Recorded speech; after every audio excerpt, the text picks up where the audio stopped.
Number 5. Alien gate crashers. Our first story comes from a man in Zimbabwe who was asleep one night when he woke up to see an alien craft that seemingly had no trouble passing through solid objects. This is his recollection of the event. My name is Johan Reitman, and I farm near Feathersdorp, 150 kilometers from Harar. I am 31 years old. On the 5th of February, I woke up from a bad dream just after midnight, when I heard a car go past. I got up and looked out of the bedroom window, which faces the front of the farm. I watched as 2 cars passed each other, a strange sight, as there are usually few vehicles to be seen, and none at night. One car pulled into my gate, and I thought immediately, oh no, those guys are coming to pinch my new engine on the borehole. I rubbed my eyes and face to make sure I wasn't still asleep. I looked at the car again. It was long and wide, and made a low humming sound. I could see lights at the back,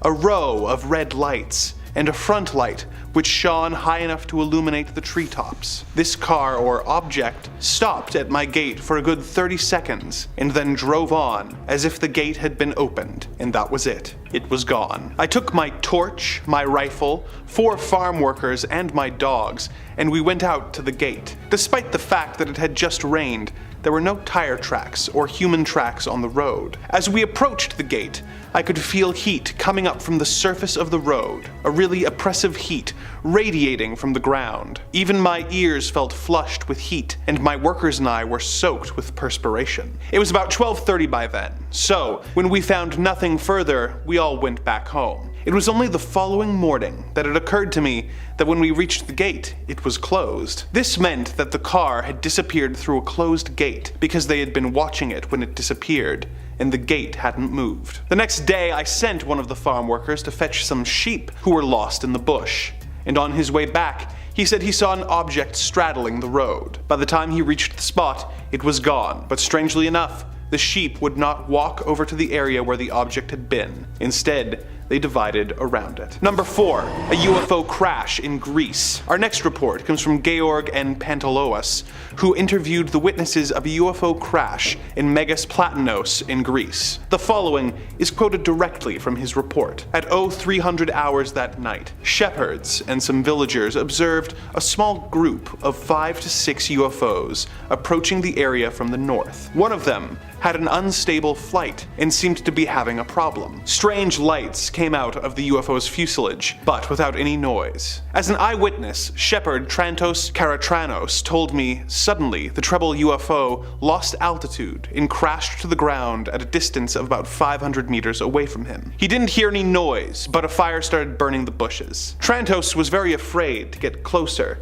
and stayed in his position watching the phenomenon. The rest of the UFOs in this group stopped over the accident spot, and 2 of them landed near the destroyed UFO. In a few minutes, the fire in the bushes was terminated. For the rest of the night till dawn, there was an unusual traffic from the ground to the flying UFOs. Light spots went up and down, probably collecting the pieces of the destroyed UFO and any bodies of the crew. They finished the collection before sunrise, and after that, the rest of the UFOs took off and were lost in the sky. Meanwhile, all the villagers had been awakened and had seen the whole operation. Early in the morning, the villagers went out to the spot where all of this had occurred, and they saw on the ground a burned oval shape in the ground, with a cut pine tree in the center, and very small metallic pieces, and pieces of wires around the tree. Some of the people, like Aragus Alavantes, collected a number of these pieces. One strange thing was that at the edges of the burned oval, the fire stopped, like it had been cut by a knife. Some hours later, a team of Hellenic Air Force personnel came into the area and told the villagers that this was nothing serious. Maybe a Soviet satellite crashed or a plane. They took some pieces of the UFO too and left the area. Argyris sent a piece of the UFO to the Space Research Institute in Brussels. That's the story. If you think that we need more information, we can get more, because I have a very good relationship with the people in the village of Megas Plantos. You see, they don't like to talk a lot about this story because they are afraid that someone will think they are crazy or something. In the middle of our list today, we're discussing a San Antonio spotting of 7 donuts in the sky. On May 19th of 1952, an air crew flying an RB-36 reconnaissance aircraft reported spotting a series of, you guessed it, several donut shapes appearing in the sky, and were able to take photographs to accompany their incident report.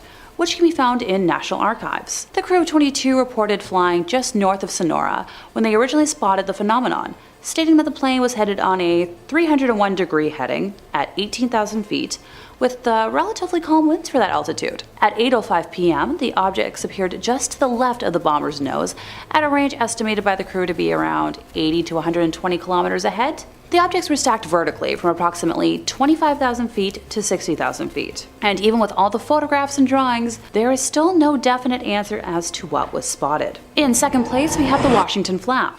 At 11:40 p.m. on Saturday, July 19th of 1952, Edward Nugent, an air traffic controller at the Ronald Reagan Washington National Airport, try saying that 5 times fast, spotted 7 objects on his radar. The objects were around 24 kilometers south-southwest of the city, not following any established flight paths, and no known aircrafts were in that area. Edward's superior, Harry Barnes, a senior air traffic controller at that airport, watched the objects on the radarscope, later writing that they knew immediately that a very strange situation existed. Their movements were completely radical compared to those of any ordinary aircraft they knew of. Harry had 2 controllers check Edward's radar, and they found it was working pretty normally. He then called the National Airport's radar-equipped control tower, and the controllers there said that they had unidentified blips on their radar screen, and that a hovering bright light in the sky was moving at speeds they couldn't understand. Now at this point, other objects appeared in all sectors of the radar scope, and when they moved over the White House and the United States Capitol, Harry then called the Andrews Air Force Base, which was located around 10 miles away.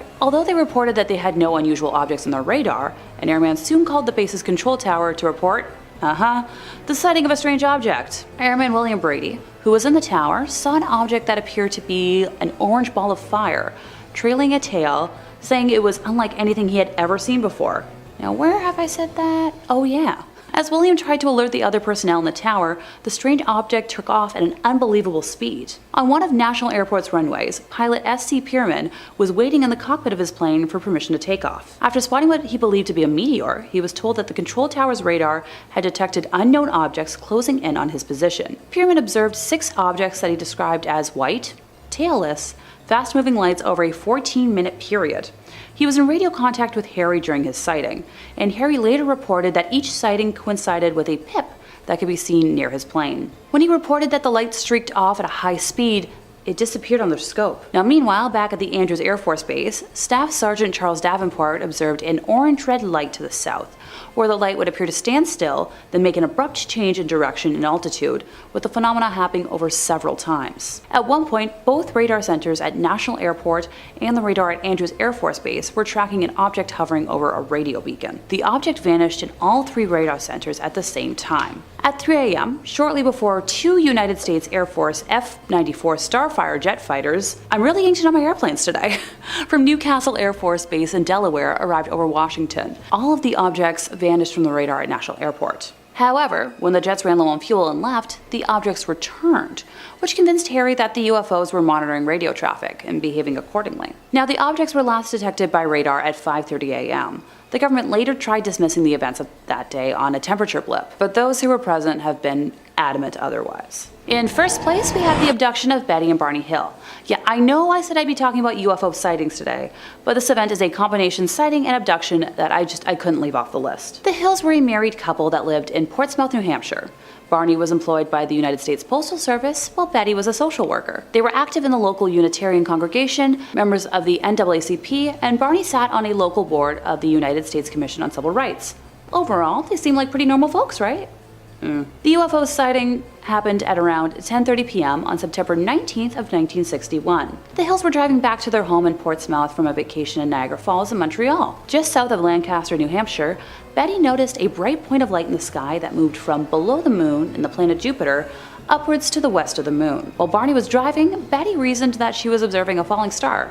Only, it was moving upwards. Because it moved erratically and grew bigger and brighter, Betty convinced Barney to stop their car for a closer look. as well as to walk their dog, Delcy. Barney obliged and stopped at a picnic area just south of Twin Mountain. Now by this point, Betty had dug out her binoculars for a closer look and described seeing an odd-shaped aircraft flashing multicolored lights travel across the face of the moon, believing it to be a flying saucer based off of stories she had heard from her sister. Now taking his turn with the binoculars, Barney thought it was just a commercial plane at first, but soon changed his mind because without looking as if it had turned, the craft rapidly descended in his direction, causing him to realize something was wrong. The Hills said they continued driving on the isolated road, moving very slowly towards Franconia Notch in order to observe the object as it came even closer. At one point, the object passed above a restaurant and signal tower on top of Cannon Mountain and came out near the Old Man of the Mountain. Betty testified that it was at least 1.5 times the length of the granite cliff profile, which was 40 feet long and it seemed to be rotating. At one point, the object descended rapidly towards their vehicle,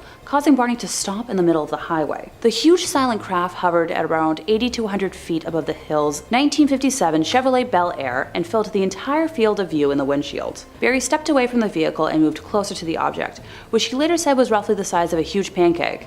And that statement right there just made me hungry. Still using the binoculars, Barney claimed to have seen 8 to 11 humanoid figures peering out of the craft's windows, seeming to look right at him. In his report to investigator Walter Webb of the National Investigations Committee on Aerial Phenomena, NICAP, Barney described specifically that the beings were somehow not human, but humanoid. In unison, all but one figure moved to what appeared to be a panel on the rear wall of the hallway that encircled the front portion of the craft. The one remaining figure continued to look at Barney and communicated a message to him, saying, "Stay where you are and keep looking." Barney had a recollection of observing the humanoid forms wearing glossy black uniforms and black caps.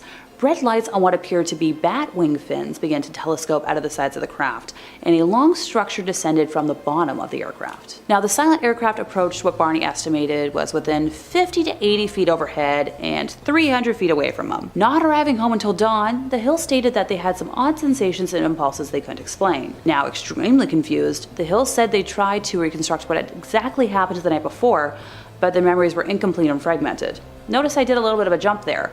That's because we don't know what happened. After sleeping for a few hours, Betty awoke and placed the shoes and clothing she had worn during the drive into her closet, observing that the dress was torn at the hem, zipper, lining, and later noted a pinkish powder on her dress. Now, over the years, 5 different laboratories have conducted chemical and forensic analyses on the dress. This wasn't the only damaged items in their possession. Barney said that the leather strap for the binoculars was torn, but didn't remember how. The toes of his best dress shoes were scraped, and their watches were broken, and no matter what, never worked again. There were shiny concentric circles, so similar to the rings that you would find on a tree trunk on their car's trunk, that had not been there the previous day. Betty and Barney experimented with a compass, noting that when they moved it close to the spots, the needle would whirl rapidly.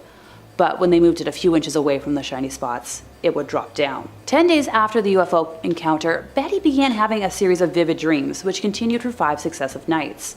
She stated that she experienced them with a degree of detail and intensity that she never had before, and after the 5th night, they stopped and never recurred, although they occupied her thoughts during the day. Determined to recover their lost memories, the Hills opted to partake in hypnosis sessions. Barney recalled driving the car away from the UFO, but afterwards he felt compelled to pull off the road and drive into the woods, eventually spotting 6 men standing on the dirt road. The car stalled, and 3 of the men approached the car, telling Barney not to fear them. He was still anxious, however, and he reported that their leader told him to close his eyes.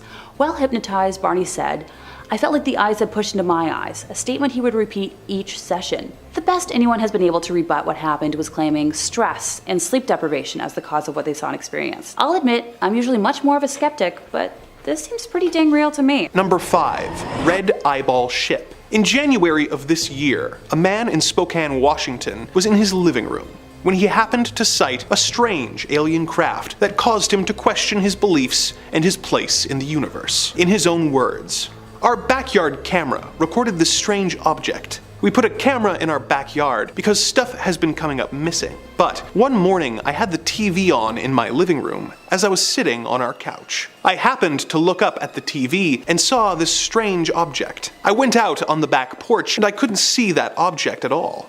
But when I went back in the house, it was still there. I went to get my brother to show him what I was seeing. He didn't know what it was, but he was seeing it too. Then it started to move out in the field.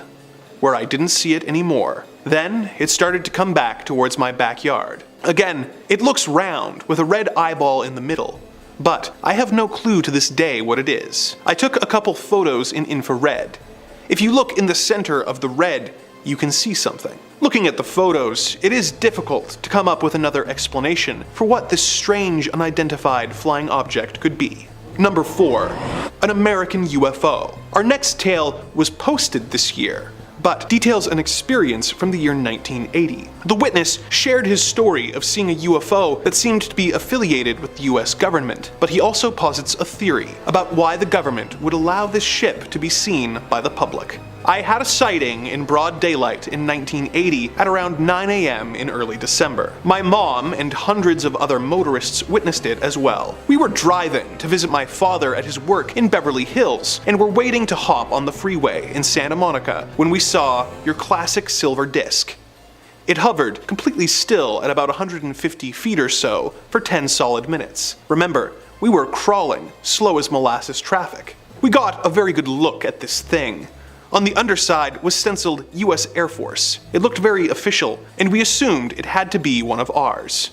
Then, after hovering for 10 minutes, it shot off towards the southwest like a bullet. I've never seen anything move so fast in my life. It was shocking, but I have a theory as to what the craft was doing there, and why we witnessed it. I don't know how familiar you are with Jimmy Carter on the issue of UFOs, but he is on record as having had a sighting of his own in 1973. Carter was no flake.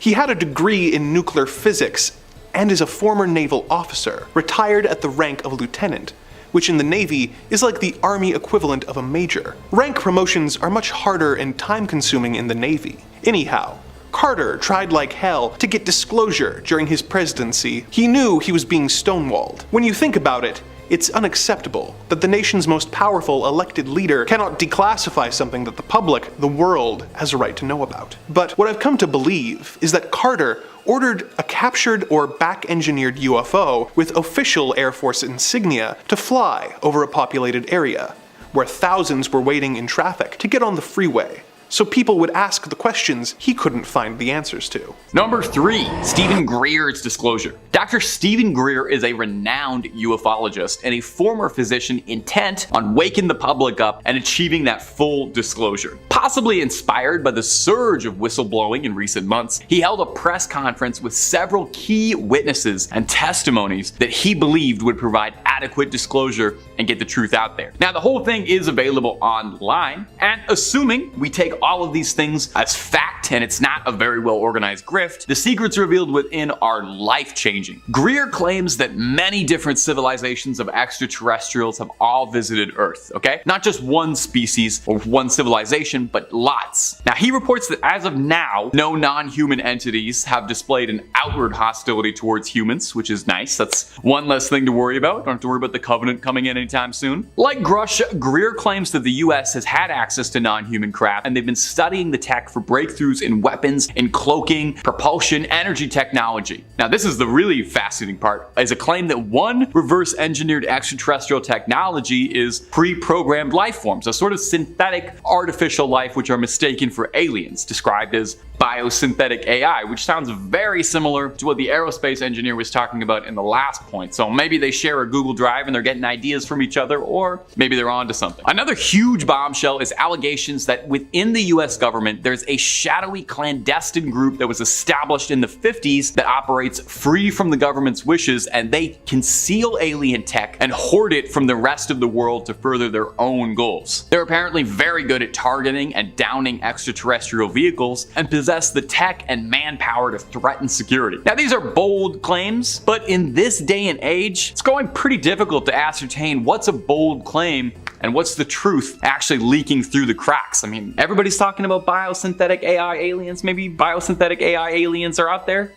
Number 2, Corporal John Wayne Gantt. Now, if y'all remember to the last part of this video, not the previous thing I just talked about, but the last 5 parts I talked about it, Part 1. We spoke of the testimony given by the Marine Michael Herrera, who claims that he saw paramilitary forces that seemed to be American loading weapons and munitions into an octagonal, non-human looking craft while he was deployed in Indonesia in 2009. Now the story sounded outrageous, kind of like the plot of a video game, but also sounded extremely similar to an eyewitness account from another Marine years and years and years earlier in Peru. Now you take a listen to the statement by Lance Corporal John Wayne Gantt. Lance Corporal Wayne Gantt had been a Marine since 1994 and in 1997 was deployed to Peru. Alerted to a possible friendly ship that had crashed at 3 a.m., he and a few other Marines drove out to the crash site in Humvees to investigate. After hours of searching through the brush, they found a gash in the land where it seemed as if something super hot had cut through the land, claiming that it looked as if a laser had gone through with surgical precision. And at the peak of the gash was this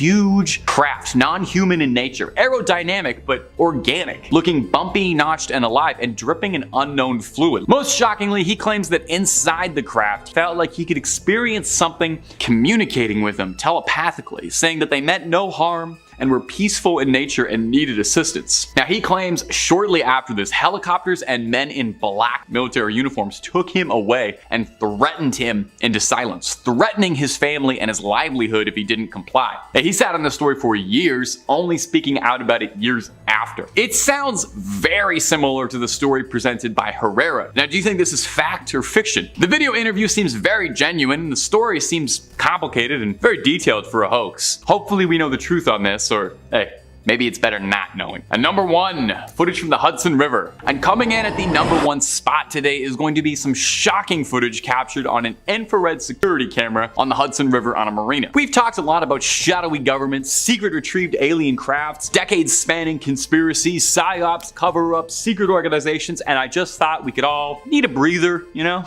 Something light, end the video something fluffy and fun, and it's about time I included one clip of a grainy, strange object darting across the sky that we can all argue about or speculate on wildly. It's the most fun part of UFO stuff. The clip is short and sweet and you get everything you need. We see a pretty clear view of a marina and then bam, right in front of your eyes. Seems like somebody hit the FTL drive, is taking off to a new galaxy, right? 12 parsecs away. Like what else could that be? Now I always try to play fair with the skepticism. Some commenters aren't convinced that this is proof of mass relay-based travel in starships, with some saying that it's as simple as a security camera bugging out, and if you'll pardon the pun, catching a bug flying close by at a particularly high speed. Leaves a trail because of the longer shutter speed being used by the camera at night. The object appears so brightly because it's illuminated by the infrared LEDs in the camera, which are designed to illuminate objects close to the camera at night, which all sounds very reasonable, but at the same time, now I don't know. Maybe it's just because I've been talking about aliens. Maybe it's because I watched the video slow down a few times, but it really seems like it's something just blasting off, you know? Blasting off like Team Rocket. The object appears out of nowhere for a few frames, shoots off into the dark, and then vanishes. It doesn't seem like a bug is what I'm trying to get across. But maybe that's just because I want to believe. You know, we're getting closer and closer to it every day. It's only a matter of time now before you log on to YouTube and you see Top 5 Scary uploading top 5 coolest aliens I've talked to personally, and the thumbnail is going to be me shaking hands with one. Look for it in the next couple weeks. Number 5, something falling over Montana. It seems a week's worth of sightings of strange crafts flying over the US and Canada just wasn't enough to fill anyone's appetite for UFO content. There's always something strange afoot or something strange falling from the sky. Just this week over Billings, Montana, residents have been concerned after something mysterious fell from the sky. Footage captured recently shows trails of orange smoke, thick, falling from the sky. Residents have been left in the dark without much official answer as to what had happened, and if this object was connected to these other objects that have been shot down at all. Luckily, through the internet, we're able to take a look at Billings residents' thoughts and concerns through it. On a Reddit thread dedicated to the sighting, multiple users recorded some strange going-ons around the city. Multiple posters reported that there was an increased military presence, with loads of reports of seeing military aircraft flying around overhead for days prior and after. Residents of Billings on a Facebook group asking questions about it noted an increase of unmarked black SUVs around the area as well. Could this be a little cover-up? Do we have a development of a modern-day Roswell on our hands? It's definitely a bit odd amidst all that's currently going on with strange UFO sightings. We haven't really heard so much as a word about this on mainstream news stations, or maybe they think we've all just had enough of UFO coverage. Well, not us, not Top 5 Scary. Personally, I'll be watching this with great interest. So I'll pass this one on to you guys though. What do we think exactly is going on here? Any Montana natives who might be able to help us out just a little bit? Because it strikes me as extremely odd. What do we think here? Alien craft? Recovered drone? Military testing? Glitch in the Matrix? Mothman? All of these are seeming equally likely right now. And if you just cannot get enough UFO footage, hey, don't worry, neither can we. We've got videos on UFOs, aliens, NASA conspiracies and cover-ups, and tons of true stories absolutely out of this world. Not your scene? No problem. We got loads on the channel and something scary for the whole family. So take a look, subscribe, and stay scared. But stay watching this video because I got more UFOs for you. Number 4, floating beehive. Now our next clip's origins is a little bit disputed and it's a bit of a mystery as to when and where exactly it was sighted. But what most people can agree on is just how bizarre this footage is. So why don't you take a look with me. This object has been alleged to have been spotted over Denver, but it's also been alleged to have been seen over Spain. Entirely possible it's been over both. This footage has been stabilized and cleaned up as much as possible to try and provide a clear look at whatever is floating around up there, and well, I have no idea whatsoever. It kind of looks like a floating beehive that almost seems like it's got a combustion inside of it. It looks like something is erupting in a flame. And maybe it's just me and my own tired eyes, but it almost looks like whatever this thing is twisting shape and contorting midair in a way that almost makes it seem organic. Now, what I like about this clip is how different whatever this thing is looks like compared to most UFO, UAP footage I've seen out there. More than a few commenters pointed out that they think it looks like a stone face, with a bunch referencing that one episode of Rick and Morty with all the giant alien heads that come to Earth and they do the Get Swifty song. It's a good one, to be fair. Definitely a fair comparison. Unfortunately, even with stabilization and enhancement and cleaning up the video, it's still extremely difficult to ascertain just what exactly it is we're dealing with here. Doesn't seem human in origin, and it definitely seems like it's something that could have been out of this world. So, if anyone's got any insight onto this thing, please point us towards it. Number 3, Jorge Ortega. Is it just me, or are things getting crazier? Maybe I'm watching more UFO footage as part of my job, but it seems like every day we see more UFO sightings, like they're doubling, tripling over what they used to be. Yeah, admittedly, everybody carries a camera in their back pocket now, but it does seem like more people are checking out the planet. Ever since that streak in February, I feel like it's been an arms race for the coolest UFO footage. While pilot Jorge Ortega captures what some are describing as the best UFO footage ever, but I'll let you be the judge of that. He uploaded the video online, where it was found by an account called The Hood's Finest, where the clip went wildly viral on Instagram. Thank you, The Hood's Finest, one of the most trusted sources of journalism in these dark times. Let's take a look. It's definitely mysterious. That much I can say with complete confidence. It's really hard to tell what that was, but the way it speeds forward without any visible exhaust does make it seem highly suspicious. You can't make any details on that craft at all. Now, Ortega claims this was the most frightening experience of his life, and it's really not hard to see why. A circular, spherical, strange object flew directly in front of his plane, then whizzed by his window. Whizzed, like, you know what I meant. I shouldn't have used that word. Ortega and his co-pilot were flying towards Santa Fe when they first noticed the strange object coming towards them. The pilots believed that whatever they saw was non-human in nature, and definitely not a balloon or another aircraft. Ortega claims that the aircraft was traveling at an incredible speed of 300 kilometers an hour. I don't know how many miles an hour that is for Americans. You guys are gonna have to calculate that on your own. With the temperature at the time of the flight falling close to 5 degrees Celsius. With all that being said, it seems less likely that it's a bird or a balloon, and possibly something far more mysterious. As always, I love to hear your guys' opinion on stuff like this, so feel free to debate away in the comments if you think you've got an idea or an angle on this that I'm not seeing. We need as many eyes on this as possible. Of course, you can also just, I don't know, tell me something nice about your day. Tell me something that made you smile today. I love hearing about that too. Number 2, Chad Underwood. I think by now, if you're subscribed to the channel, and I hope you are, you've heard a thing or two about the Tic Tac UFOs that the Navy released videos of. In a lot of ways, these videos were kind of one of the first big steps for this recent surge of UFO, UAP stuff being taken kind of seriously, with these baffling videos leaked by the Navy that no one could explain. Although they were taken years and years ago, back in the halcyon days of 2004, the pilot who took the video has rarely spoken out about his experiences at all, for the understandable fear that he'd be lumped in with, quote, the little green men crazies that are out there. Well, I'm one of them, Chad Underwood, and I'm ready to believe you. Oh, Chad Underwood, that's the guy who filmed it. I don't know if I said that before. The story of the Tic Tac UFO began on November 10, 2004, when radio operator Kevin Day reported seeing something odd and slow flying around the San Diego coast. It was moving approximately 140 miles an hour at a height of nearly 30,000 feet, so definitely not like any bird that I've ever heard of, and probably unlikely to be balloons. Commander David Fravor of the Black Aces identified the 40-foot long white oblong-esque object hovering and exhibiting no exhaust propulsion, but seemingly darting itself forward at impossible velocities. It was Chad Underwood's footage that got shared and went viral. Via infrared camera pods mounted on the plane, we get sightings of these mysterious Tic Tacs in action. And I wish I had something different to tell you for the end of this point, something a bit more dramatic and exciting, but nearly a decade later, and we are still absolutely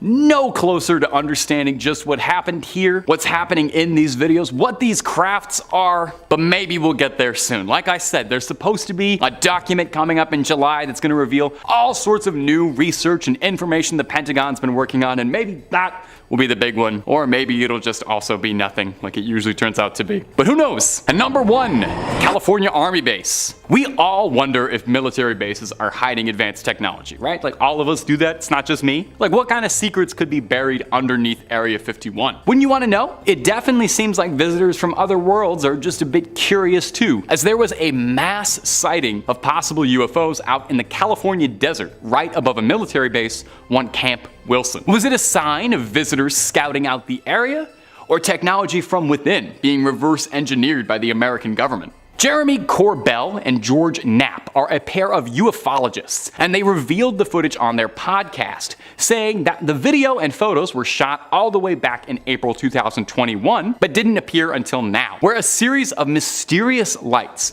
manifested above the base for 9 minutes, prompting the Marines to launch a significant air and ground response. You know, just in case this turned out to be like an Independence Day kind of sitch. The Marines fired flares at the UFO, and the craft disappeared just before the flares could illuminate what they were. Classic, that's just like every single UFO story, you know, right before the good part. The hosts of the podcast go on to say that there was no media coverage whatsoever of the incident. I mean, I don't really remember anybody talking about this in April 2021, but I also don't remember April 2021, so I'm not a trusted source. But since then, nothing really has come out about it. They got the tip from someone at the base, from a person who was pretty high up, they quote. The tip was that there was more to this story that was being led on. Now, some viewers, some astute alien fans, have pointed out a noticeable similarity between this incident and the Phoenix Light event in 1997, where a series of strange lights hovered over the city of Phoenix,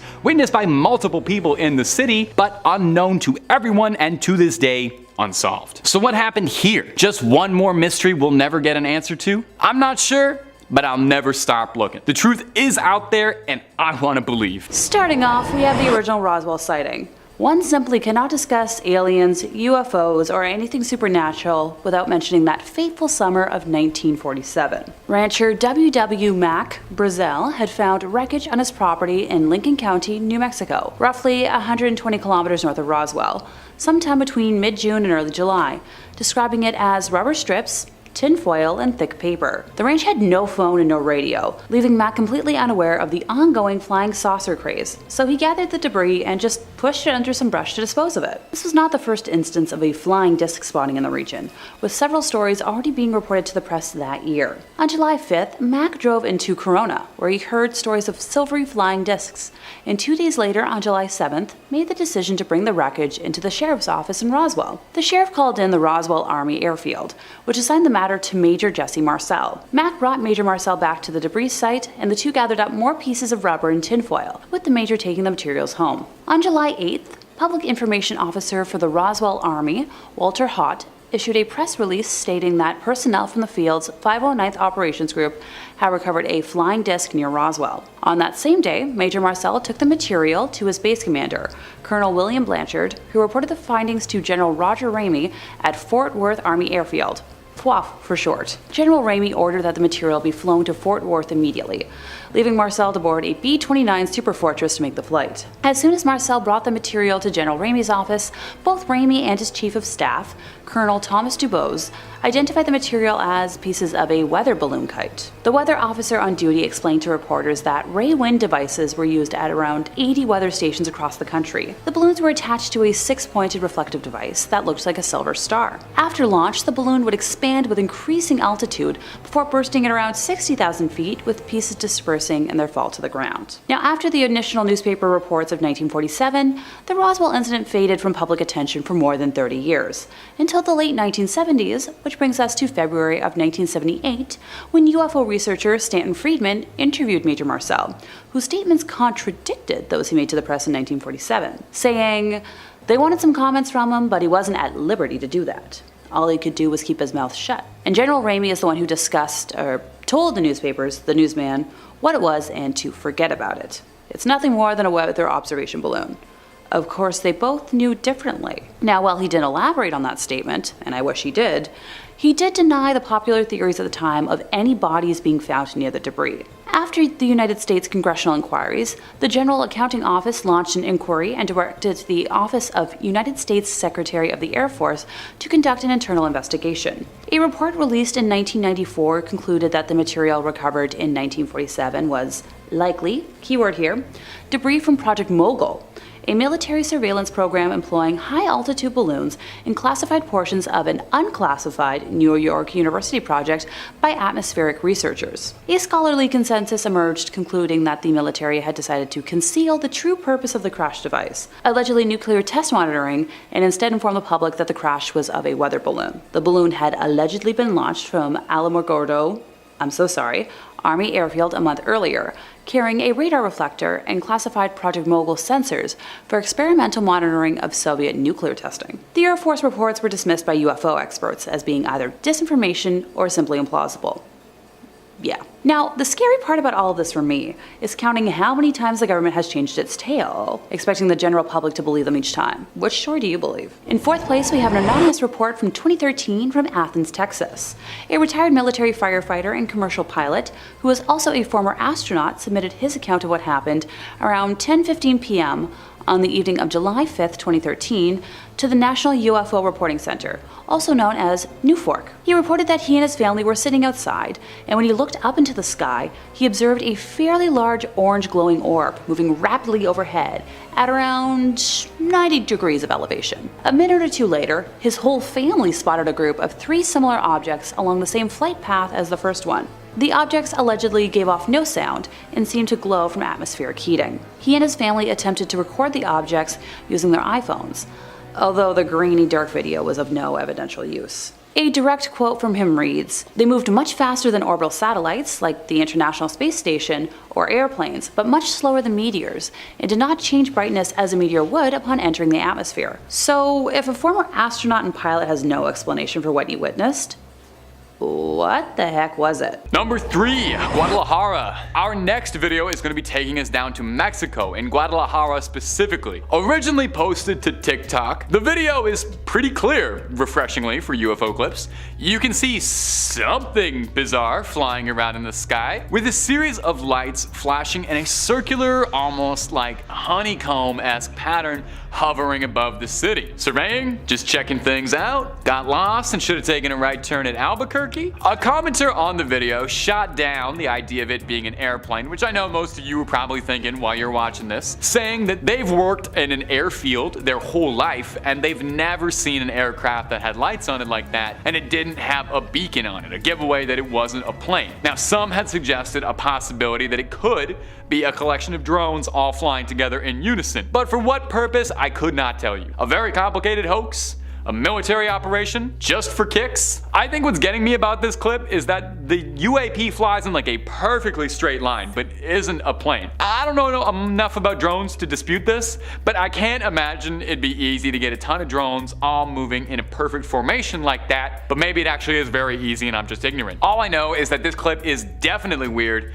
and I've watched it approximately 100 times, pausing and yelling at my editor to zoom and enhance like I'm a CSI guy. If anyone in the comments comments can translate what's being said in the video, maybe that'll help out. Although I imagine it's mostly people just saying, look at that weird thing in the sky, what is that? And I feel like you've probably got more than enough of that from me in this video already. Number 2, South Africa. Our next clip is down in Zambia, South Africa, and it honestly looks like an arrival scene that came out of a movie. We can see 4 blindingly bright lights slowly coming forward in the night sky, offering absolutely no clue as to what this could possibly be. Now, the usual drone theory is definitely possible. We can consider this could be 4 drones moving in unison or something, but I don't know. It seems too perfect to be drones. Now, since it is in South Africa, I would be more than a little concerned that this could possibly be the prawns touching down, and I hope we all learned a very important lesson from District 9 about how to treat our alien friends. The clip in question also features an amazing narration, and I don't know how much of it we're allowed to include in here.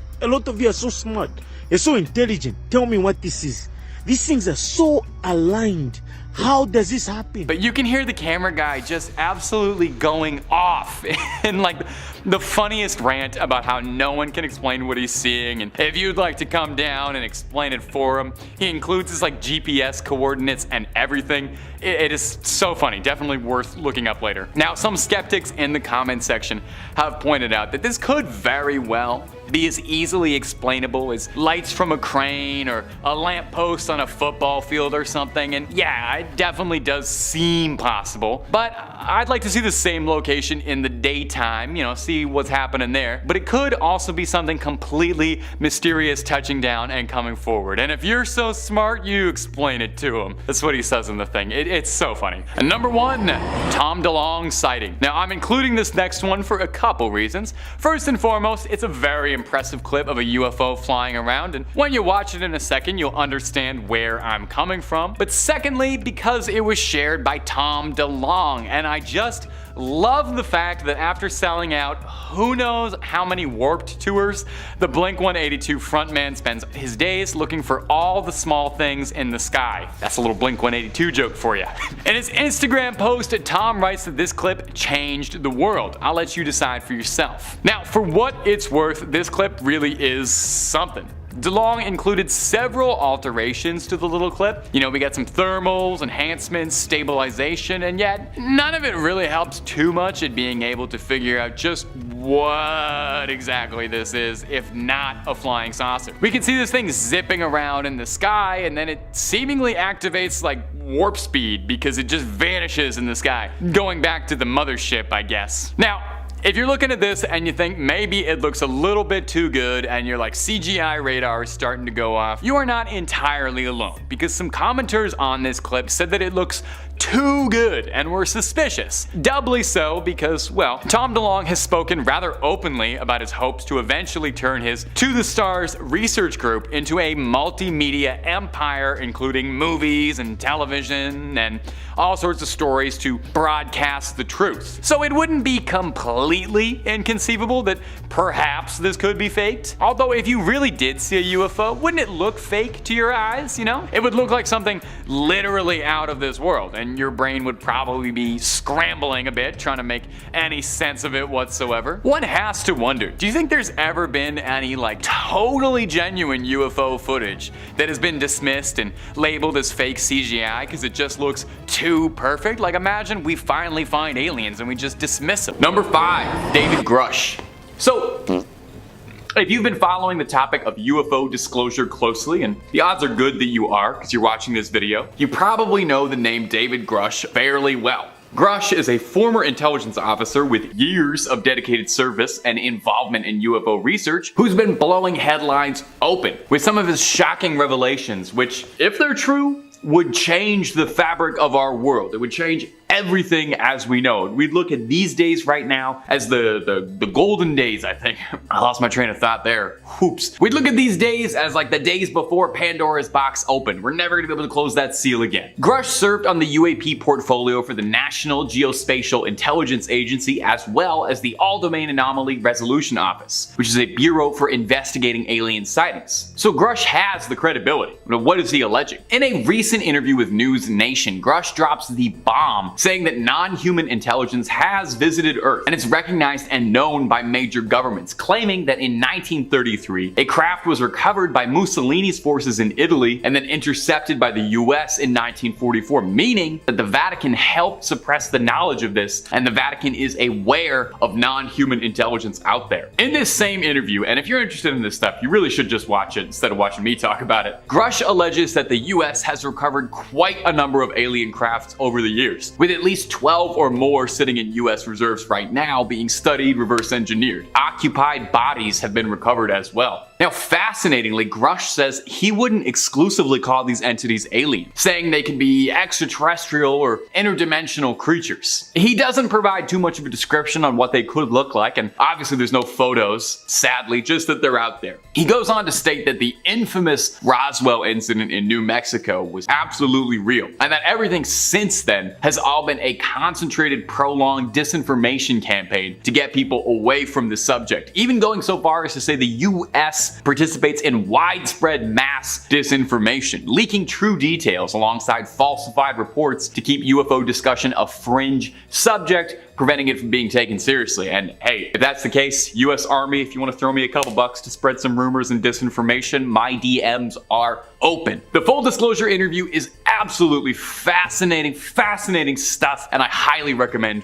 you go seek it out after this video. But, you know, before you do that, you could always spend a little bit more time on Top 5 Scary, since we've got lots and lots and lots of alien and UFO videos for you to peruse and enjoy. And if that's not your thing, we've got something scary for everybody. Ghosts, goblins, ghouls, Frankensteins, true crimes, you name it. So hit subscribe, make sure you hit that little bell to not miss anything, but do that at the end of this video, okay? I got way more revelations and truths to blow open. Number 4, an Air Force engineer. Now, Grush's forwardness is inspiring others to come forward with their own full disclosure. I mean, if they won't, we have to, right? An anonymous source claiming to be an aerospace engineer added an addendum to Grush's interview on Reddit, claiming that they could corroborate some of his points. Take a listen, and obviously take a huge grain of salt as you're listening to all of this, as it is just someone typing on a computer, but I thought it was fairly interesting. As a current aero engineer for the US Air Force, 26 years and going, I can help you decode at least some of this interview. First, I know that Grush has only limited ability to talk about the subject. He did get clearance to speak to a certain extent, but he must withhold quite a bit in order to avoid very serious law violations. So, expect him to be holding back some things he could say, and this also necessitates rephrasing on-the-fly language he would normally use. Second,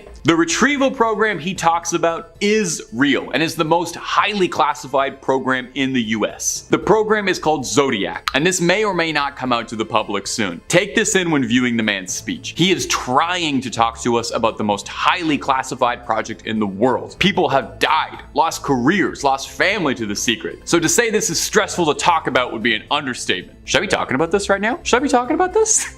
Am I gonna get the channel shut down? Third, when he shook his head talking about the spacecraft and alien, because we don't really think this is what they are. But this term is in common use publicly and is as close as we can describe the phenomena to general public and be understood. These things, these UAP, are much more than spacecraft. They are trans-medium interdimensional craft to the best of our knowledge. And the alien aspect, this is just the easiest term we have because we don't really know for sure what they are, but this term is close. At present, we consider most of these beings to be advanced biological AI.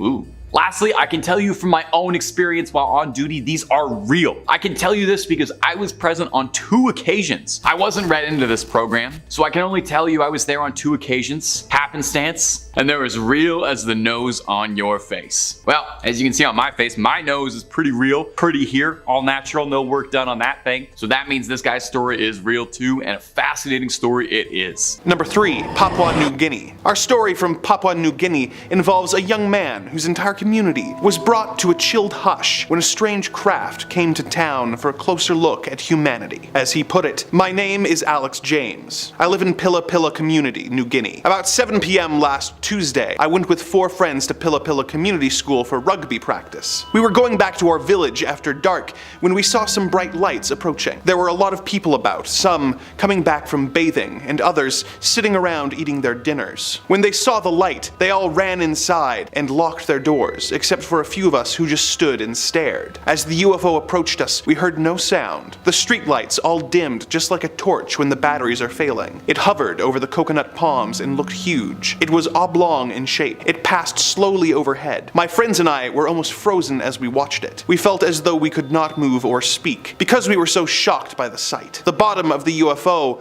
was oblong shaped, with very bright lights all around the edges. At the top was a pyramid-like shape, with lights around it also. Just bright white. No colors. It was huge and took over 30 minutes to pass by. We checked the time. When it was hovering over us, it seemed to be as bright as day. The whole place was lit up like bright daylight. That's how bright its lights were. Then the object just disappeared in the direction of the mountains near Vuvu. Number 2. Zimbabwe sighting. Our next tale comes to us from a journalist named Cynthia Hind, who interviewed a teenager named Lloyd, who witnessed not only a strange craft, but alien life forms when he was awoken late one night. The following is quoted directly from her report. At between 1 and 1:30, he woke up, and because he knew it would be quiet at that hour, he decided to do some studying for his exams. Whilst thus engaged, he heard a clicking sound. It continued for some minutes, so Lloyd decided to check what it could be. He opened the front door and looked outside. He could hear the sound coming from up the road, and when he glanced in that direction, he witnessed something very strange. He quickly went outside and hid behind a hedge to get a better view. He was able to observe a small figure about a meter high, with a head like a rugby ball, dressed in white overalls. On its back, the creature had a small satchel, attached to which was an aerial with a flashing red light. Lloyd was terrified. He told me he was asphyxiated with fear and ran back into the house, jumped into bed, and covered himself with his blankets. He slept fitfully for the rest of the night. At 6 the next morning, he went to look where the creature had walked and found several footprints which he could not identify and which he attributed to the creature. When he arrived at school, he told his friends about seeing a ghost in the night, but one of his friends suggested that it was a UFO. Lloyd is now under the impression that the creature is called a UFO. Number 1. Australia sighting. Our final tale of the day comes from a man by the name of Patrick Knowles. He was on a road trip with his family when they discovered a close encounter more terrifying than he could have possibly imagined. In his own words, it happened on January 20th. My mother, 2 brothers, and I were driving from Perth to Melbourne. We were going to drive straight through in shifts, and we planned to cross the desert at night when the heat wasn't so bad. By 2:30 a.m., we were in the Nullarbor Plain. We stopped for petrol and switched drivers. Sean was driving, and I was in the front seat next to him. The road was empty. Suddenly, we saw a bright yellow light up ahead, and Sean slowed down. As we got closer, the yellow light seemed to be emanating from an egg-shaped object hovering just above ground level. We thought we might be seeing things, but then a caravan passed, going the other way, and it swerved sharply to avoid the luminous egg. The closer we got to it, the more we realized it wasn't a normal vehicle, or a road signal, or anything like that. Sean swerved to avoid it, and we continued on, leaving it behind. Suddenly, the object started towards us. It appeared to accelerate with tremendous speed. We drove on, and it literally chased us. The faster we went to get away from it, the faster this object went after us. I reckon we reached a speed of 125 miles per hour, but it caught up in a matter of seconds. Then Sean made a sudden U-turn and headed back west in the direction of the petrol station. The UFO also turned around. I don't know how the hell it was flying,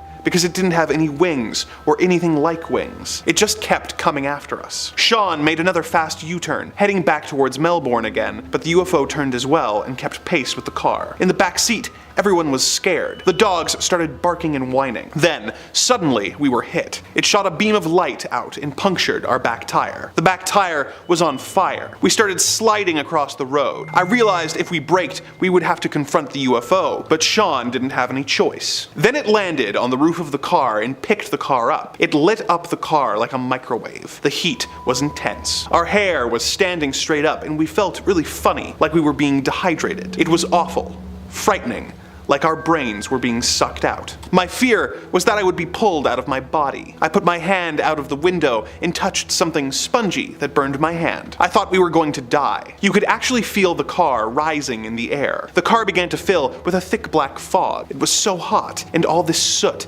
this junk started covering us. Our voices started changing. You know how a tape deck sounds when the batteries start to go flat. That's what it was like. Then I passed out. I came to when I heard a tremendous noise, like a bang, and our car suddenly dropped back to Earth. Dawn was coming up. The thing just flew away, and that was the last we saw of it. I had to change the tire, and we tried to clean out the black soot. There were marks on the roof of the car. As soon as we could, we drove fast to the nearest roadhouse. We were too shocked to talk for a while. Then we realized we had lost a couple hours' time during the incident. We called the police. The funny thing was, they were already looking for us. Someone, maybe the people in the caravan we passed, had phoned the police anonymously. Their report states that they witnessed our car being picked up off the road and shaken violently. They noticed the car was covered in black ash. The police inspected our car and noted the ash, the bad smell, and the dents on the roof. They were convinced something had occurred. They took us to the hospital, where we were treated for burns and shock. Number 5. Las Vegas body cam. My dear ghouls, things are heating up in the sky lately, and the whole world is coming down bad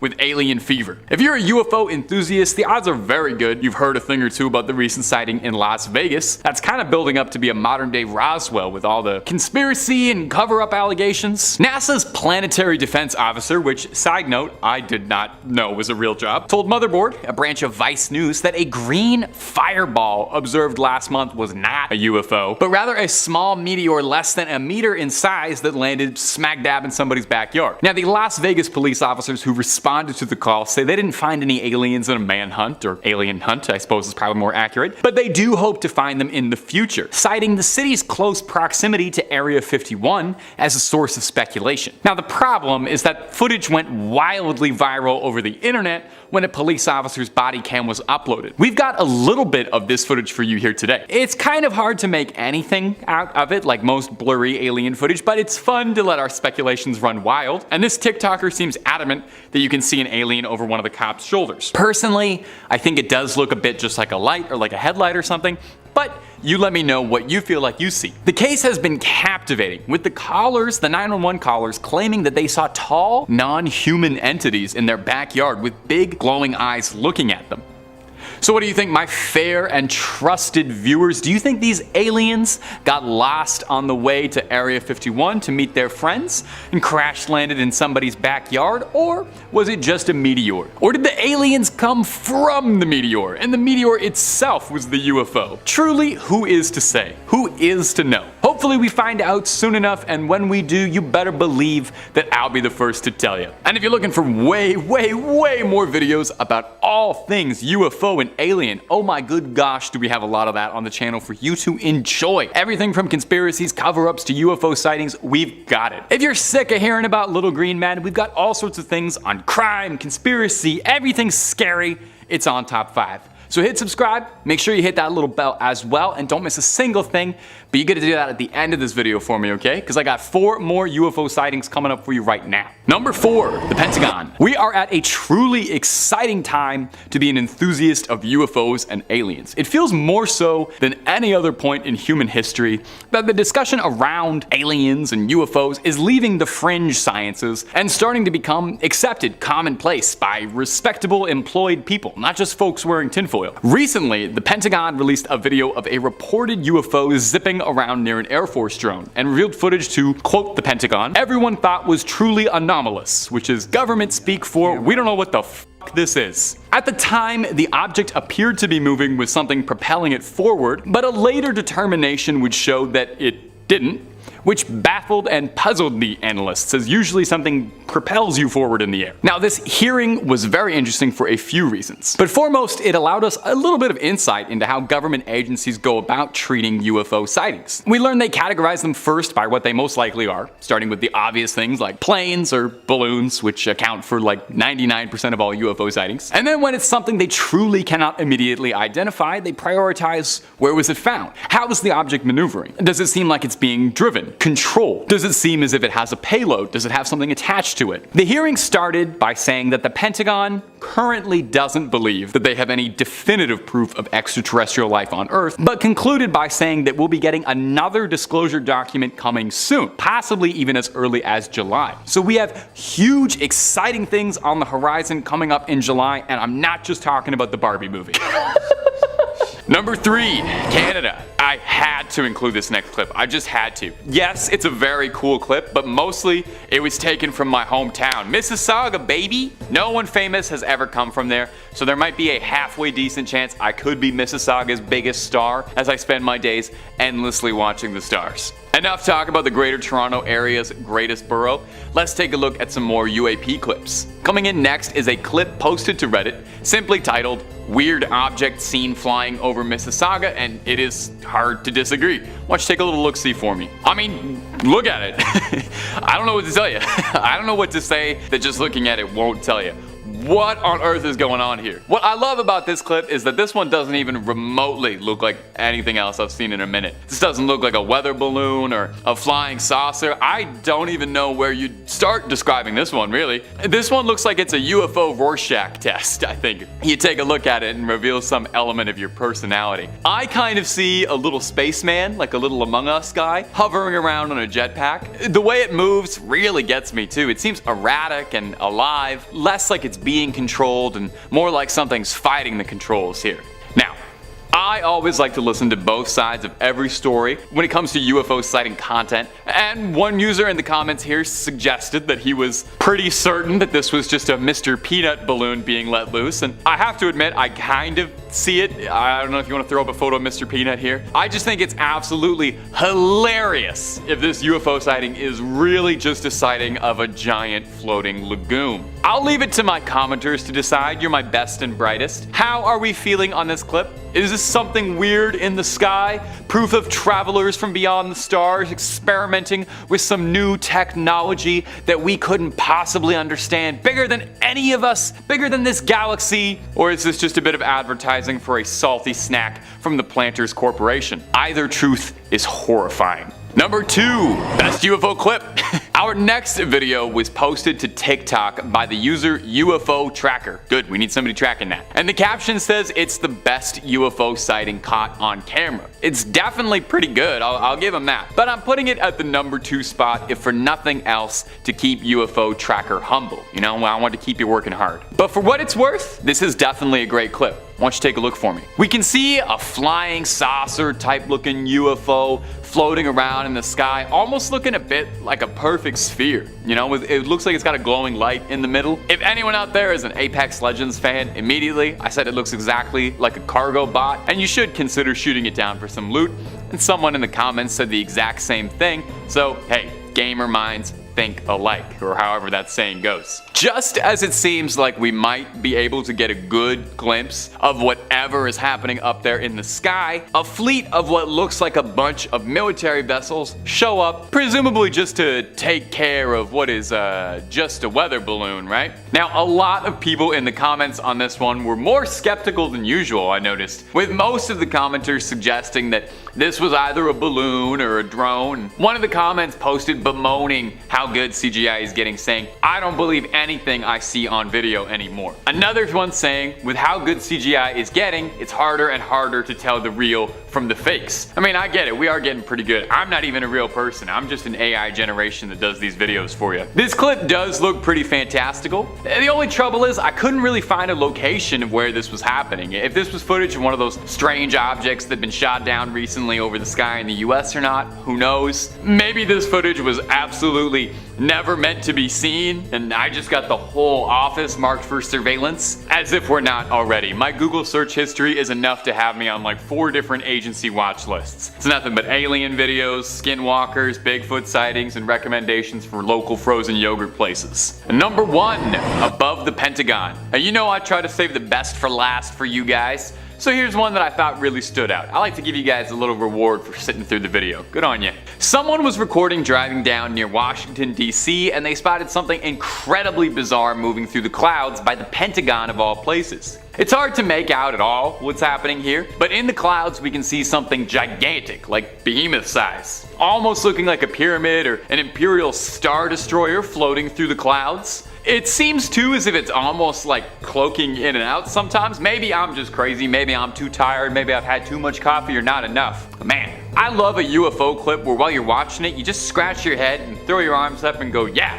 I have absolutely no idea what's going on here. That could definitely be aliens. This giant cheese wedge shaped thing in the sky certainly raises some eyebrows. It's way too big to be a drone. It's way too triangular to be a balloon. So just what is it, eh? Something about it being near the Pentagon too also sets off more than a few alarms in my head. Could it be that, whatever this is trying to make contact with the people who'd be most likely to be reaching out? What's interesting too is triangular UFOs actually come up way more often than you think. I'd say more than flying saucers even. As someone who's seen maybe, 30,000 UFO clips in my lifetime, that's a rough estimate, I can tell you a lot of the really, really good ones and encounters describe these big triangular ships like this. Now, commenters on this video were fairly stumped, with most just agreeing in amazement that whatever this was that was being caught on camera was definitely head-turning. A pretty funny comment that stood out for me on this one was someone asking, if you saw this, why wouldn't you pull over? More important than whenever you were going. And I kind of agree. Maybe we could have had the perfect UFO evidence footage if the driver was just willing to stop